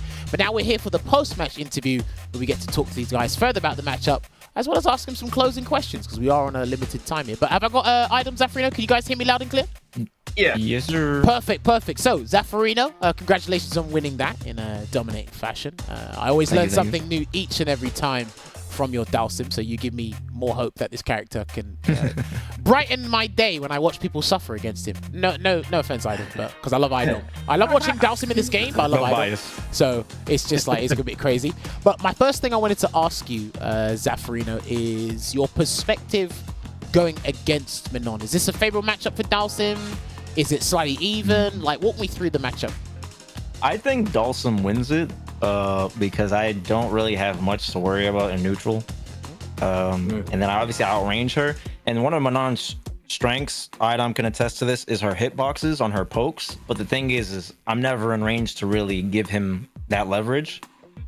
So I think Dalsim can just control the ground, and then his back heavy kick just shuts down her jumping approach pretty easily. Okay. Even if I'm in like scramble situations, because like the best jump-ins in the game, Dalsim's back heavy kick beats really clean. Okay. As long as I'm not like too late because of the low profile properties on the move. So I think Sims just does really well against her. I think it's pretty hard for Manon, to be honest. Interesting. Now, there was one thing that Olvaha pointed out as well when you were playing, is you utilized Dalsim's crouching throw a lot, and you got some really cool Oki in the corner from it. Why is it that you like to use Dalsim's crouching throw? Better Oki all across the board? Is it just like, I want to be different? What is it? Because it looks troll as hell. You know, you just yeeting somebody by their ankles is just like the most disrespectful. Nah, I'm just joking. But apart from that, it has the best Oki, but mid-screen, the reason why I use it is because it has the most corner carry. Oh, and okay. It's significant. And if I do a crouching throw in the corner, I get like ridiculous Oki options. Nice. So that's why a lot of my pressure goes into that whenever I'm going for like tick throws and stuff like that. It's pretty cheap. Oh, well, I mean, you make it look pretty cheap. I don't see many other people use it. I see people do forward throw, drive rush meaty, crouching medium kick, or when they're in the corner, because I think Dalsim's corner game is actually absurd in this game. I don't think enough people speak about it. From some of the options Mr. Crimson showed me, what you've shown me, and what I've seen on YouTube, combine that all together, I'm like, this is a very... not underrepresented, it's just not spoken about enough as to how powerful it is, but he's got to get you to the corner first. I mean, so yeah. But is there any use of the other throws? I mean, why do you have to, like, why does Dalsim have two different throws? What is the other throw good for? That's like I guess honestly, the range doesn't change. The frame data is the same. The only difference is just like the frame data. So I would change between one and the other depending on what Oki I want to go for. So if I want to do something that like negates level 1s, I would typically go for just standard standing throw. But if I want to go for like some extreme like frame trap meaty type stuff, I would go for the crouching throw in the corner, because you get some insane shimmy options off of it. Like I'm talking about like 6-way mix-ups. It's pretty gross. Okay. Yeah. No, that's really interesting. And then, of course, let me ask you this before I shift over to iDom with a couple of questions. Being in burnout against Manona's Dalsim, is that not too much of a threat? Does that play into the matchup in its totality, or does it slightly get a bit more scary when you're in burnout against Manon? Sim's game stays the same. As long as I don't overextend, then I don't really care about burnout, to be honest. But it's once I'm in like close proximity, that's when I have to be really careful, right? So if I'm getting really low on the drive gauge and we're in that like pressure range, that not just throw range, but like slightly, you know, maybe inside of like a sweep range, it can get really scrambly. And I don't want to block, obviously, because Dalsim doesn't have great conversions off of light attacks. So he's one of the few characters in the game that on counter hit on his lights, he can't combo into a medium. So I don't really have the luxury of comboing into like knockdowns defensively. So when you don't knock somebody down, you know, like in those animes where you punch somebody in the mouth and they bleed and they just lick their lips and they're like, oh yeah, right? That's what happens with Sim. If he hits you and he doesn't knock you down, you're just like, I don't give a shit, right? So excuse my language, but sorry, but you know, yeah, sorry, but like he doesn't give a poop, right? Like he doesn't care. So that's what separates him from like a JP, is that JP has the light conversions into knockdown, and knockdown can make people kind of like think at least, or slow down, you know? So it's really hard to like reposition and stuff like that. That's why burnout is only really scary if I'm close, because I don't have the opportunity to guarantee like a get off of me, you know? Yeah, so. No, that was an amazing language, topped up by some fruity language. That's why I love Zaferino. No, sorry, I apologize. Just exclusive here on the show. Now I gotta shift over to iDom here. iDom, talk to me about your perspective. I do feel Manon can fight Dalsum if it's tournament environment, first to 2, first to 3. Some of the answers you showcased against Dalsum were pretty good, but I don't think they're enough in comparison to, you know, maybe your Chun-Li, your Luke, your Ken. So is this good? Is it a terrible matchup for Manon? Talk to me. I think the matchup's even. I definitely think, bro, I hate saying this, but the parries didn't go my way, and the drive rushes didn't go my way. I did so many empty jumps when I could have just jumped in, but I was so scared of anti-air perfect parry. If that was like, if I wasn't so worried about parry on the table, I feel like I could have got so much more pressure started with my jump-ins, because I feel like my jump angles were pretty good.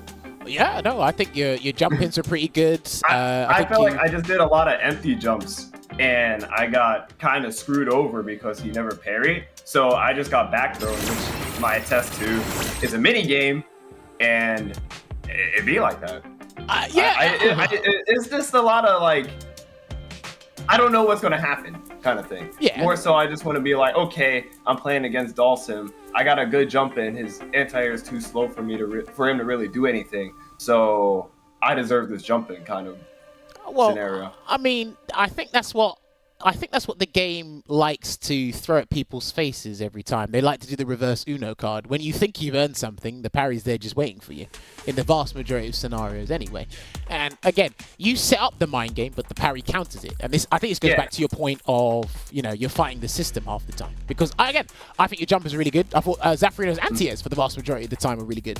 One thing I really like about what you did, iDom, was your conversions from the force knockdown against the juggles, because that looks like you've really practiced that. Yeah. I like how you introduced drive impact at the start. I think you relied on it a bit too much near the end, but I know that's actually a useful tool for Manon and against Dalsum because it's one of the longer reaching DIs. But if I had to ask you, what would you specifically change about parry, if you could? Recovery on parry, that needs to be a thing. Like you need to get punished if you whiff a parry. Anti-air perfect parry should not be a thing. It's just should not be a thing in fighting it. What else would I change? So hold on. So just before you continue that point, do you think parry should be treated kind of like a drive reversal? There needs to be certain conditions for it to trigger. Is that what you mean? Yes. Like V-shift. Right. Okay. I can understand that. In my head, I can't visually see how that would work down the line because obviously there's various scenarios that we need to envision. I can see where you're going with this. Whether or not it will happen, I'm not sure because parry's in the game to stay. It's not going to immediately eject itself. Anywhere. As much as you'd like it expunged from the game. It's not going anywhere. I hate to burst your bubble. But another thing I've got to ask as well to you, iDom, is this has been my personal gripe. This is actually one of the reasons why I put Manon down, to be honest, was her spin, the anti-projectile or projectile invincibility on it. I just don't think it's enough. I think the reward is fine. I think where you want to use it, it doesn't quite work. And there was a couple of scenarios where I saw you use it and you were either too far or the starter was too slow or just an unfortunate circumstance happened in the set. Do you think that the EX spin is okay, or should I say the anti-projectile invincibility on the spin is okay, or do you think it needs to be changed a little bit more? I think the spin needs to be better, but I understand why people don't want the spin to be good because there were so many good anti-projectile moves in 5. So, yeah, I don't know. I wouldn't know how to change the spin personally. Okay, no, that's fair. Because again, you are actively playing the character, so there might have been something you noticed while playing or in training mode or something. I just feel it's one of those things where you know where to use it, but the game decides whether it's going to work or not, if that makes sense. Yeah. Because you use it in combos, that's fine. But when you're like, oh, okay, I have a read on this projectile tool, and unless it's, for me personally, unless it's Luke or Ken's fireball, I just don't think it's guaranteed that you're going to catch the fireball, if you catch my drift. Yeah, it's like, you have to be at a very, very, very specific range for it to work. Okay, no, fair. That makes a lot of sense. Veggey, you got anything you want to ask these guys as well? I saw early in the set, I mean, Zaferino spoke about it. He did the back heavy kick as an anti-air. Is it so that is it back medium punch, the other anti-air? Does it lose in general to Manon's Yeah, jumping there's heavy a kick? Yeah? hurtbox extension on the very first active frame. I don't know why it's there. Capcom, if you're listening to me, can you please fix that? But Keep it in. Keep it in. Sorry. So what happens is against a lot of the best jump-ins in the game that you can do like early, like Luke's jump heavy, Ken's jump heavy punch, Manon's jump heavy kick, JP's jump heavy kick, right? You'll catch him on the active frames and you'll just beat it clean even though it's active, because the first hitbox the first active frame hitbox is at his like torso, right? And then there's an extended like hurt box above his hand, which is like really weird. It's like the size of like Yao Ming. I don't know why, but Wait, I literally just heard what you said. yeah, so so that's why I do it. But then also if I hit back heavy kick as a counter hit or a punish counter, I get a guaranteed teleport with plus advantage. Okay, but like there's a reason why you would normally use back medium punch in other matchup. Does it come with more risk? Does it have less range? Is there any reason not to use it in a matchup where you don't have to use it? The back heavy kick coming?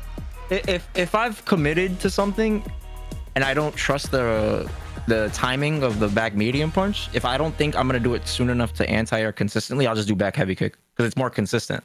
But back medium punch, I'll use it for that like JP. You know how JP does like the stand fierce ghost and people parry and he drive rushes and throws? Yeah. Dawson's version of that is with flame. Oh, with light flame? You've seen I did it sometimes. Yeah, light flame, and then you can catch the parry or something like that, I think it was. Yeah, you can just drive rush and then you just try to throw them. Oh, okay. Yeah, so his drive rush isn't like fast, so like iDom did a good job of like one time countering my throw attempt, but it's still pretty good to throw out there, you know, like even if somebody's aware of it, it's still something that's pretty strong, because again, if I get punish counter crouch throw, you get thrown all the way over towards the corner and then I get all of that space. Yeah. You know? No, okay. No, well, you did mention awareness. I do want to ask something about your awareness. There's something we noticed you were doing before. You got DI'd a fair bit in the first half. They caught you in the first half, but they didn't catch you in the second half. You started to change up your buttons and started to cancel or utilize crouch medium punch a bit more and special cancel buttons to counter him. Is that something that you got to be mentally aware of from round start with Dhalsim now? You testing to see if they're going to react with DI against your limbs a certain way and then go, oh, I know how to counter this, I'll get even more damage. So what's the strategy behind that? His anti-DI strings are like really slow, so he can get jumped in on. Yeah. So typically, like as a layer 1, you want to do like the safer, you know, like frame trap version, which would be like medium flame or light flame, right? But they're both susceptible to DI, so I have to just throw the button out as a poke just to gauge the focus of the opponent from time to time, to see if, you know, like their focus has changed. 'Cause remember what I was talking about earlier, right? Strategic management. Yeah.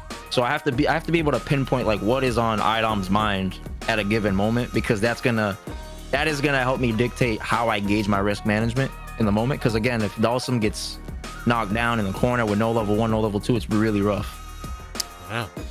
There's definitely methods behind this stuff. It's like I like the strategy that the players are concocting in this game, but I don't know. Sometimes I think the game master just decides to defy game master all logic in this game. No, it's funny sometimes. But now, Zaferino, I've got another question I want to ask you. This is more competitive related. So you've been traveling a fair bit this year. What spurred that on? Was it just new game, new start, not one of your New Year's resolutions? Was it just something that you wanted to do for a long time now, but you were able to do it this year? What spurred on the traveling this year? Well, I used to travel a lot for 4. Excuse me, and I traveled a lot for 5. 5 was my least favorite of the 3 games. 6 is my favorite. In terms of playing it or in terms of traveling for it? Both. Okay. Yeah, so 6 is by far my favorite Street Fighter game ever. Nice. And so I plan to win Capcom Cup. I'm 100% gunning for that. Wow. I think I'm more than capable in terms of skill set to do it. It's just mindset at this point. That's why I traveled so much in the past 3 weeks, because I'm trying to fail as much as possible, as fast as possible, so I can get as much feedback as possible. So, you know, so that's why I did it. Like, I didn't really think I was going to win anything, but the feedback I got was invaluable. Okay, so can you elaborate on the feedback you've gotten so far? Are there like, or is it like something you're willing to speak about? Yeah, of course. I'm an open book. I have nothing to hide. So the players that I played in Singapore, a lot of the elite players you can think of, I played in sets and beat in sets. And that kind of surprised me, because for one, I'm playing Dhalsim, right? And then 2, that was my first time really. I don't count Evo, because, you know, Evo is like it is a big tournament, but you don't really get the intimacy of playing top players for hours on end, you know, because it's just, you know what I'm saying? So Singapore was like the first chance of that, and you know, that event was amazing. There was just so many setups, and I got to play any player I wanted. It was amazing, and I was winning sets, and I was like surprised. And I take a lot of notes too, so like, I'll take notes, I'll go review it, play the player again later if I lost to them, and I'll do way better the second time. You know, like, so I proved to myself that I have the skill set. It's just a matter of like refining strategies, having more discipline, having more mental fortitude. You know, and Mena's there. Mena's one of my closest friends, and he helps me a lot in that aspect. Nice. So, yeah, I feel like extremely confident, honestly. No, I really like that, and it was good to see you in France, have a long chat with you there, because it was a while since I seen you before France. Of course, saw Veggey, saw you guys playing, had a very good set against Phenom. A side note on that Phenom set you had, so I was around the dinner table with Logan, like 4 other people, and Logan put a bet down that Phenom would beat you 2-0, and I was the only one on the table who said that's not going to happen. I had my utmost confidence, and then you almost won. Thank you. So I was always going to dance around Logan's face and say, like, you need to... So almost, but you didn't. We almost got there, but like, you know what? Phenom's just that incredible of a player. But iDom, lovely shift over to you in terms of traveling. What has stopped you going to, or what stopped you from going to France and Singapore? Was you just busy with other plans, or was there something else that stopped you? Manon, sir. Well, I mean, I don't know. And I mean, it's kind of like allude to what Zaf said. I definitely think mindset. I remember when we did the interview for CEO, when they were following around me doing meta at CEO.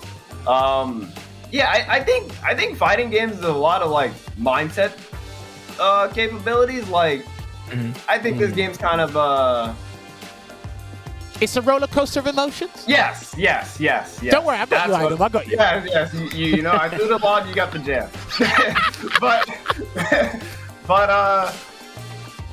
Yeah, I definitely think his mindset. Like I said, when I was traveling for 5, I was having fun playing Street Fighter 5. And, you know, my favorite fighting game, Marvel 3, whenever I travel. And, you know, I'm always having a good time playing Marvel 3.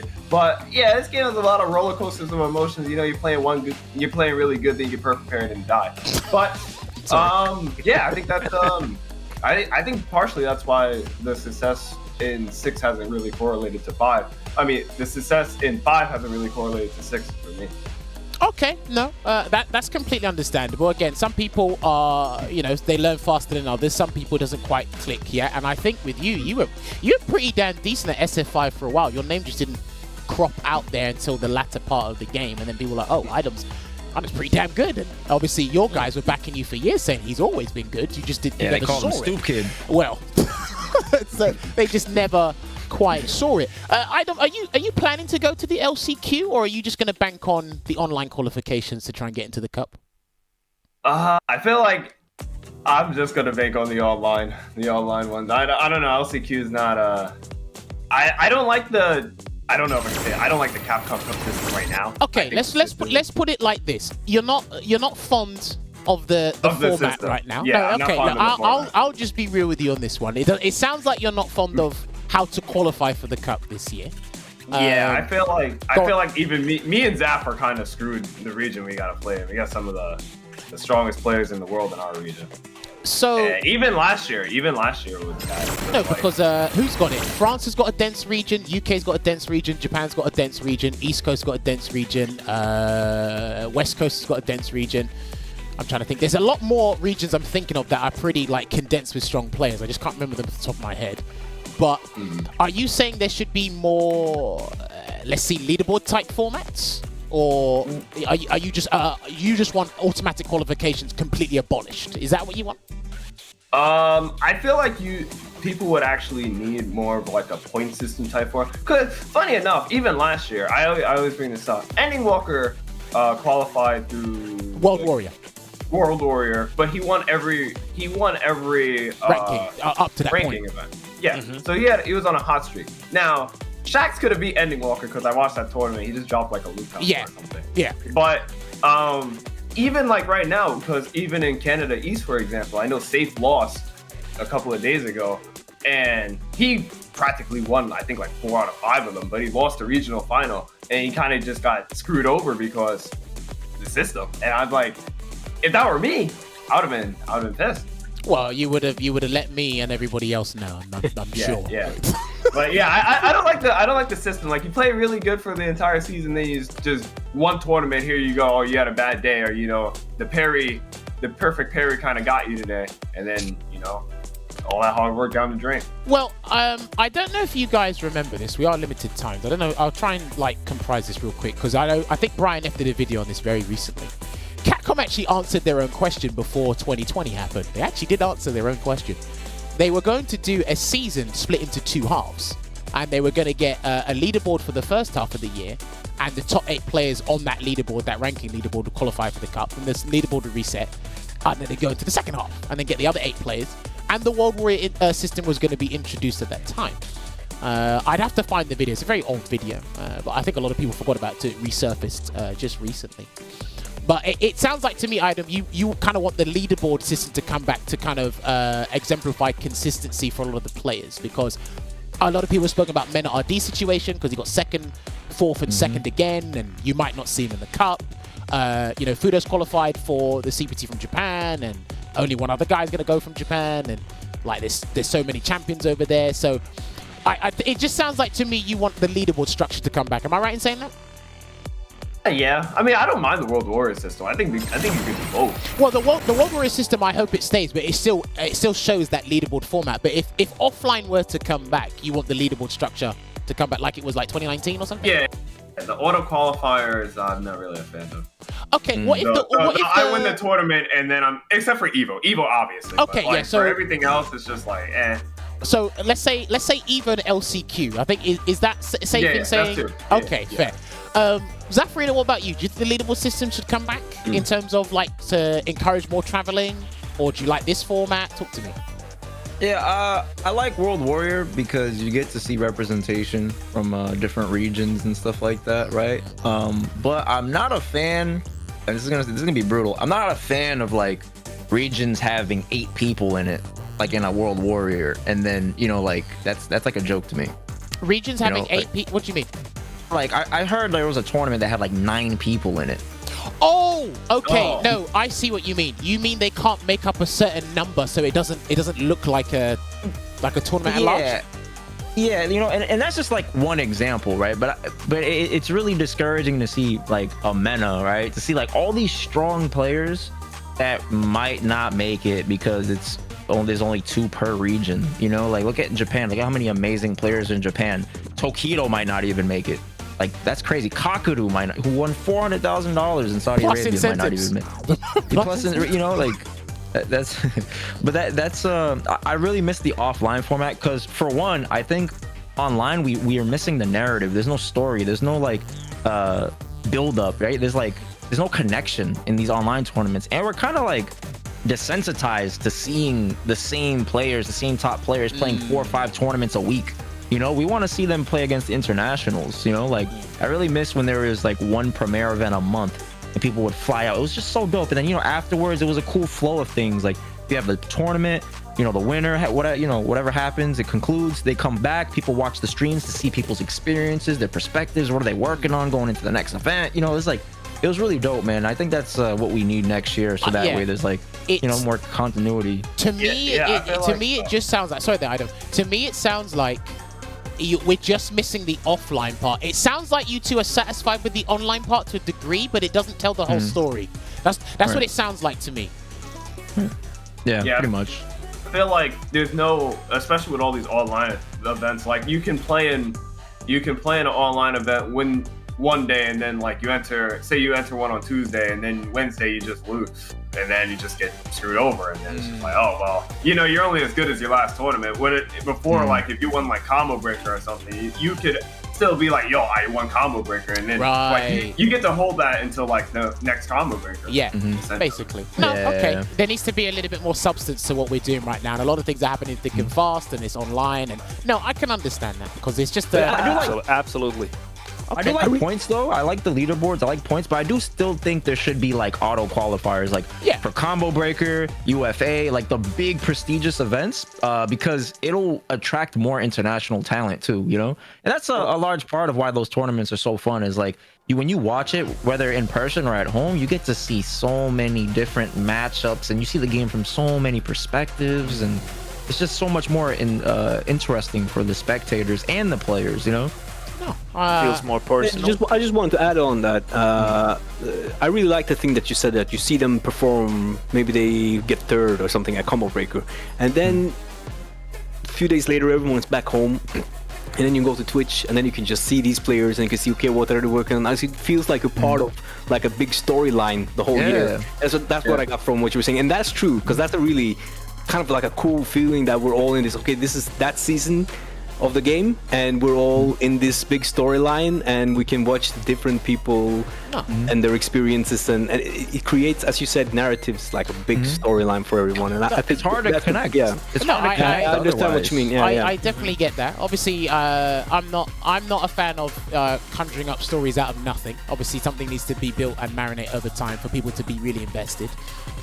So I can see that, but it definitely sounds like the general consensus is we're just missing a huge piece of the puzzle that we had before, but due to unfortunate circumstances, everything changed. I love that someone has said defend that, Jammerz, like I was trying to defend something. I'm trying to understand everyone's point and give a different scenario here. I felt like the guy's just pointing at his camera saying defend that, Jammerz, and it's like, yeah, do it. Like I'm not with do the it, players. Jammerz. Defend that. I don't know. This guy. No, but this guy literally sounds like he picked up modern controls last night. Anyway, I want to add just very quickly. I think in 2019, with all the ranking events, it was kind of like you couldn't travel. There was maybe there should be like a middle ground between the only online and the 100 something offline events, because it's not possible to travel that much for most people, right? So I think it should be possible. That's what they were going to do in. That's what they were going to do in. Yeah. What's it? The 2020 before the situation happened. They were going to split the season into two halves. If you couldn't make it in the first half, you have a second chance in the second half, and then you got the World Warrior program, which is still here. So the World Warrior program actually has stayed. People do like it. It's just that the World Warrior program is very good.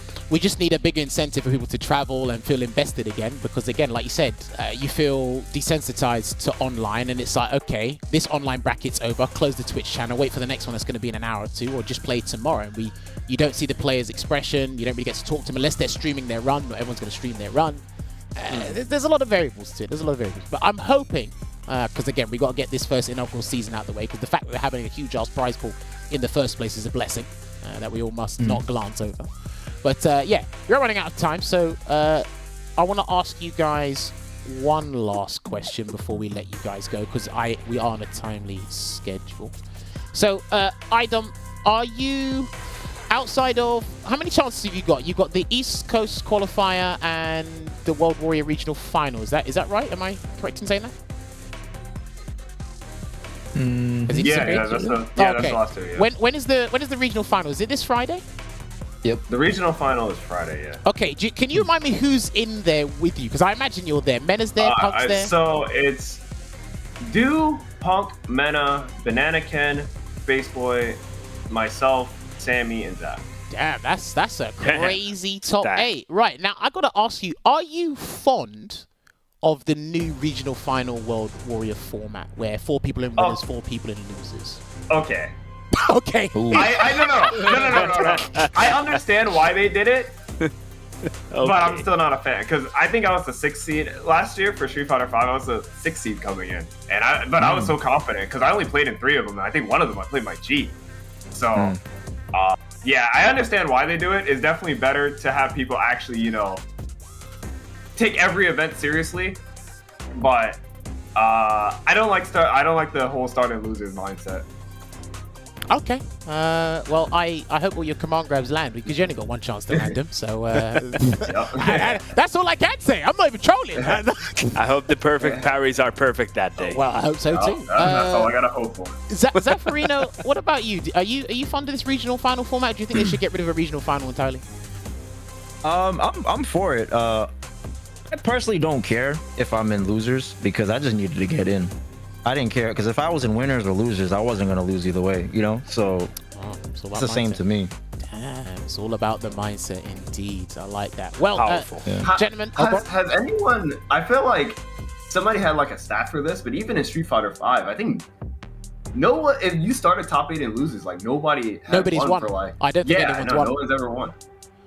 Well, I mean, you better find that stat. You better keep it. You better bookmark that because you might want to bring that back as an argument later down the line. There was definitely a huge stat on it. Like, no one ever like won from losing.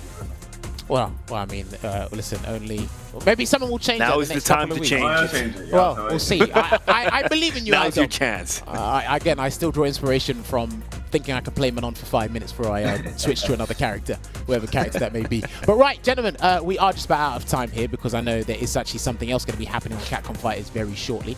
If we can get the fight cut up so that people know where to follow these guys, because again, they're two great gentlemen. They have 2 great Twitch and YouTube channels. iDom's turning into a content creator, believe it or not. It's crazy. I don't know how this path got here, but I guess I'm on it. I don't know. But yes, iDom, the floor is yours. Anyone you want to thank? Any character you want abolished? I'll put them on speed dial. We'll sort it out. I'm sure I can help you.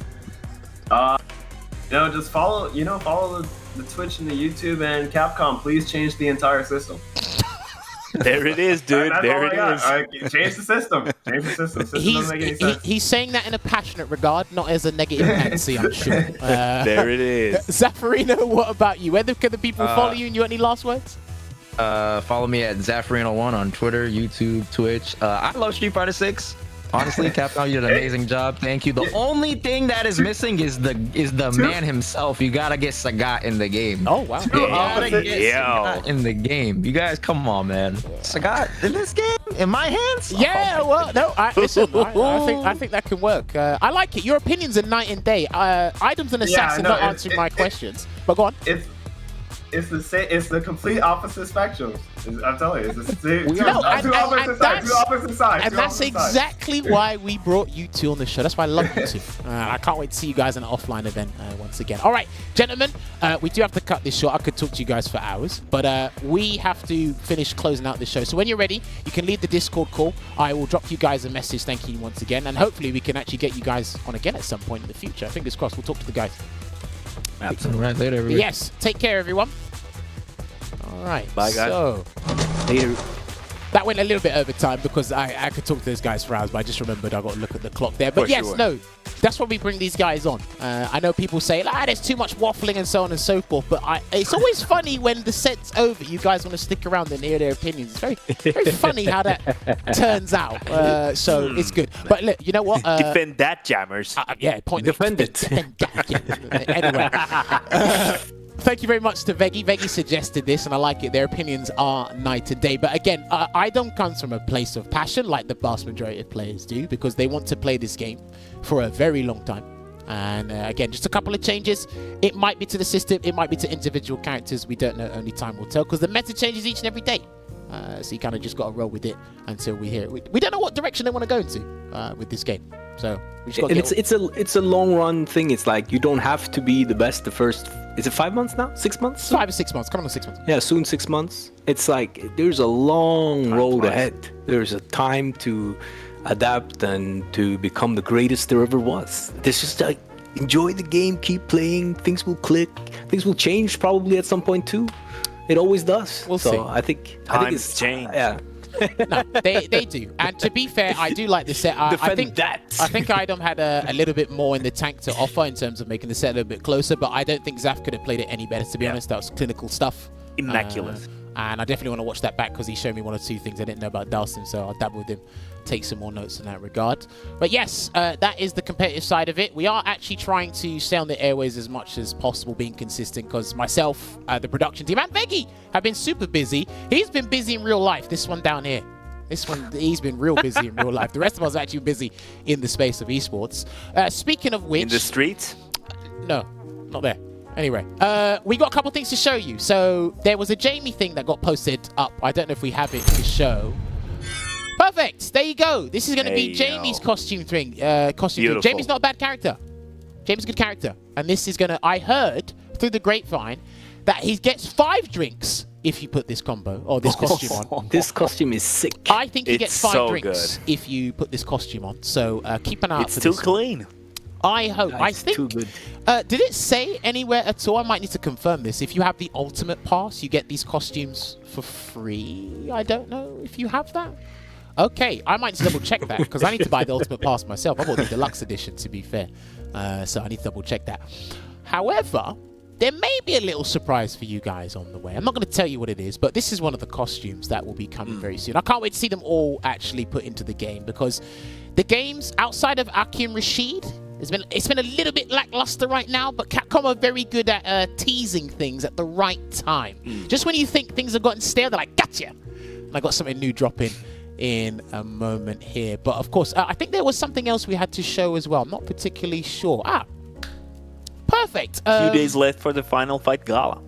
Olvaha, I think did you know something about these at all? I don't know if there's a time limit. I think every one of us knows a little bit about Final Fight, but I hear that there's a few days left for this Final Fight fighting pass, which obviously involves some gear from your fan favorite characters like Hagar's pants, which are massive. You got Cody's handcuffs there, you got the muscle suit for Hagar, and you got some gear for Sodom, for example. You got a sick emote where your tummy is feeling kind of sick, so can't wait. There's still time, guys. Oh, okay. Speak of the devil, word just in. This happened 15 minutes ago.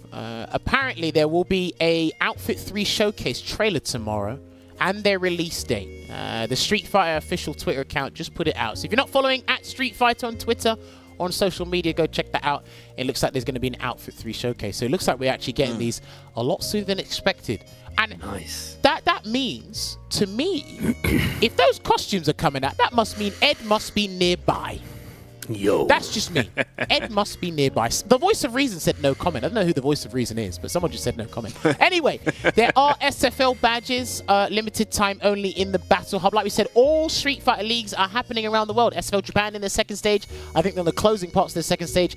SFL US should be on episode 5 or episode 6 this coming week. And episode 2 of SFL Europe will be happening this coming Friday. So if you want to get these badges and join in and feel part of SFL, then please do so. I still think I want to try and push for these to be emotes on Twitch. I think they'd be great as part of emotes for each Street Fighter league. You just kind of spam your badges when these guys do amazing plays or get the victory. Let's just see. But yes, we had more things to show you guys in the first half, but we actually got them here ready for you guys. So it looks like they've done new stats on the game. Modern controls. The top 3 modern control users, Lily, Luke, and Marisa. Interesting. So it looks like, I remember at CPT France, shouts to GamerB, he watched me and F-Word pretend we could play Street Fighter 6, and he actually recommended Modern Lily to the both of us. It was crazy. He said, well, we all agreed Modern Lily was a thing. We saw Pukera use a bit of Lily, but Modern Lily is I've heard things about Modern Kami as well. I know Giuna, shouts to Giuna, Anime Illuminati. He uses Modern Kami, but it's interesting. Modern Luke is definitely legit. Modern Marisa definitely legit as well, but it looks like Modern Lily might be probably one of the best modern characters in the game with the stats like this. So, and of course the classic controls. Ryu will always trump everything else, to be honest with you, because he's just the most popular character by default. Maybe not at the high levels of play. It should be like this. Well, you say that until Luke decides to show up. But then, of course, classic Guile's there as well. A lot of people are huge fans of Guile. I saw you on Domesticate the Guile fans. And JP being up here makes a lot of sense because he's one of the coolest new characters in the fighting game I've seen in a very long time. I mean, his amusement park tool set might be a little bit contradictory to what we're talking about here, but I still think he's a very good character aesthetically and what he does. So it's really good to see that. It was good to see those stats there, and that was a breakdown of October. We'll try and bring those as much as we possibly can each and every month. Cool. And then we've got the character usage data again. Oh, Ken's at the top. No surprise there. Ken is the top dog. Yeah, Ken's at the top, no surprise. Ken's at the top between Iron and Gold, no surprise. And Jury's at the top of Rookie. I think I know why she's at the top of the Rookie section. I'm not going to mention that on camera because we'll probably get in trouble. But yeah. I think Jamie's also there because of that. Maybe not. I don't know. But Ken being at the highest, being at the top of the highest levels of play makes sense. Ryu and Luke, yes. Marisa, Cammy, interesting. No, nothing stands out of place there. I think that top 5 in the Platinum to Master makes a lot of sense. So Looks good to me. Yeah, we're all good with that there. So shout-outs. Where are all these Ryus, though? I don't see any of these Ryus. No, because you probably missed my remember, Ryu. once you go to Master, you don't go back. They're probably stuck in Platinum and Diamond. And remember, there's a lot more people playing around than you think. Remember, the matchmaking needs a little bit of tweaking to expand the pools of players you go up against. I don't want to fight the same 2 people for an hour. But Fighting windmills? well, that's probably the best analogy for it, to be honest with you. But yeah, no, that is the character usage for October there. I don't know if we have anything more to show outside of the SFL announcement. Not announcement, but... Oh, yes! Yo. Ladies and gentlemen, this is super important. I'm not going to tell you... Deserved. I'm not going to tell you the truth, because the Capcom community manager is going to be pretty angry at me if I tell him the truth. But yes, the Game Awards is sparsely approaching, and the best fighting game, Street Fighter 6, is a nominee. So please go and cast your vote. This game has done so much as a product, and the fact that it sold over 2.5 million copies in a very short space of time, Absolutely would be it deserves an award in and of itself. And of course, best multiplayer as well, presented by Discord. It's funny that Discord is called that when the word means something completely different for what it stands for. But yes, Street Fighter 6, please get voting. Go to thegameawards.com. Remember as well, Resident Evil 4 is actually in contention for Game of the Year. That's another topic entirely. I don't want to take over the stream regarding remakes and Game of the Year awards. But I mean, it's a good game, though. Yes, and then of course, it's been nominated for a vast majority of things here. Innovation and accessibility as well. Classic controls, modern controls, dynamic controls. I believe they've done something in terms of the sound that works in the game as well. So, yeah. Street Fighter 6 has done... The hearing aid. Yeah, Street Fighter 6 has done a lot of work to make sure it becomes a brilliant product for you guys to play. And it can only get better in the months and years to come. Fingers crossed there. But yes, it is a nominee for the Game Awards there. Now, okay. Apparently, okay. Because we are short on time. We're not short on time, apparently. The production team want to show you an avatar fight, apparently. Hey, this rich dragon guy, can you show the drive tickets? Yeah. Yeah. How many drive tickets do you have, Rich Dragon? I don't Level know. 6. We're just going to watch an avatar fight real quick. Show us. But I'm kind of tempted to see the drive tickets, but he's not going to show us the drive tickets. He's not going to show us the drive tickets. He's teasing us. Anyway, I see 2 level 100s here. What are these guys like? Street Fighter, like... That's a solid win streak. It is, isn't it? Let me see how this works. Okay, so do we have to guess who they're using? One of them's using Cammy, I mean, the other they one's got using Ryu. And on the... Yeah, he has Ryu stance, and we got Cammy stance. Cammy Obviously, stance. Luke's fireball there. Right. Both these guys have a fair amount of life bars there, as I can notice. Okay, that's Ken's target combo with Kimberly's run. Hold up, this guy's cooking. Yeah, that's Ken's target combo with Kimberly's run. You got Cammy stance with Honda's headbutt and Sandblast. Yeah, sumo headbutt. I respect the classics. Does the range on the buttons correlate to the size of the character? I don't think so. Anyway, he's going to lose a lot of health. Big drive impact. Obviously knows that. The run slide. Nice parry. Yo, look at the punish. Look at the hell. With, oh my goodness. Is What this an the infinite? hell? Is this an infinite? Hello? Dude, These avatar Stun City. battles Resident U. These avatar battles get a bit carried away. They get Dude, really this carried away. guy knows... He knows his stuff. I mean, Yoga he did like teleport? Hello? he did like 9 run cancels. Yeah, that was crazy. I wonder... I bet, yo, JP's projectile departure? No Dude, this guy way. is cultured. This guy is cultured. Teleport in the air. Look at that. I think This he's guy won. is Yeah, he's won. incredibly Oh, cultured. drop the super. Oh, nice punish. Ladies and gentlemen, I think we found the ultimate fighter. Yeah, we definitely did. What, Wow. EX Sonic Boom with JP's Sonic Boom. departure. I mean, yeah, you can see the repertoire there. Run cancels. DR. This is the Okay, let's go. avatar. The This combo. is the avatar. Dude, The run combos. that's crazy. Oh, nice lariat. I don't Sick know. It's maximum like punish. the person using Sumo headbutt. the person using Cammy as the idle stance is Yeah. kind of lackluster compared to what I'm seeing with the run cancels. I guess he's a man of culture. And that's not gonna work. Oh, Kimberly's level 3. He's jamming out. The Not buff for is there, long, right? though. The level 3 buff. What's up? The level 3 buff is still there, right? No, it doesn't Even look on like whip? it. No, it doesn't No, look listen like to it. the song. No, The song is there. Yeah, the song's Yeah. there, but you don't. Where's the icon?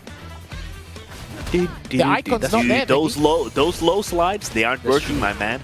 Oh, not Oh, really now it counter worked. Try to do the EX flash knuckle on the runs. That's like Fuerte's run stop fierce actually. That's crazy. Nah, that guy's definitely been practicing run cancels with his avatar. That's been a bit. That was really cool. Wow, that's nuts. Okay. Hello, no, that's, Blanca. Nice to see you. I like that. That was pretty enlightening. That's why I stay in training mode, in fighting grounds. Yeah, that was sick. Listen, I like that the Battle Hub's got its own actually independent lore. I wish maybe our production team should drop in a badge and say, hey, come and support SFL Europe. You might be a part of SFL Europe. I'm coming. They deserve some drive tickets for that. Hey, there you have it. All right, in that time we showed you guys to share. in that time that we got to show you guys that Avatar battle. Thank you very much for watching that. Don't forget the Capcom Cup will be happening February 2024, and the Last Chance Qualifier will be happening from February 16th to the 18th, and the Capcom Cup itself will be happening from the 21st through to the 25th. I believe SFL will be happening in between that. I believe. I can't quite remember because obviously there'll be the SFL Global Finals as well, but there'll be a lot of jam-packed action happening in a very over the course of 9-10 days. So mark down the date. If you can attend, that'd be great. If you can't, then make sure you tune in. I know it's going to be through a work week for some people, and people are going to be watching from various parts of the world. I'm going to save the date.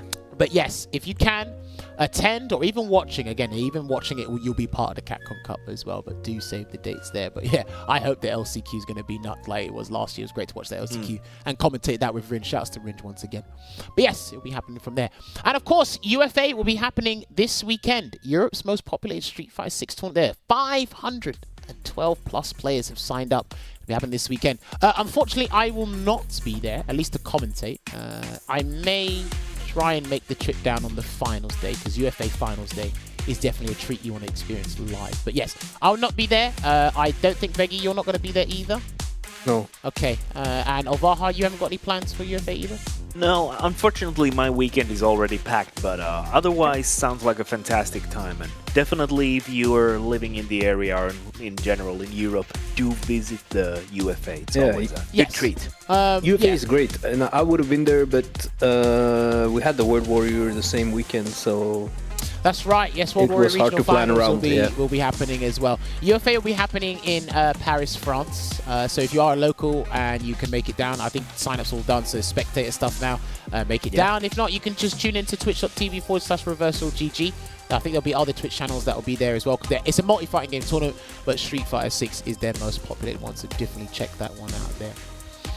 Now, wow, there are. This is I've got to tell you this, right? So I got shown this earlier today. There's 9 different hot sauces.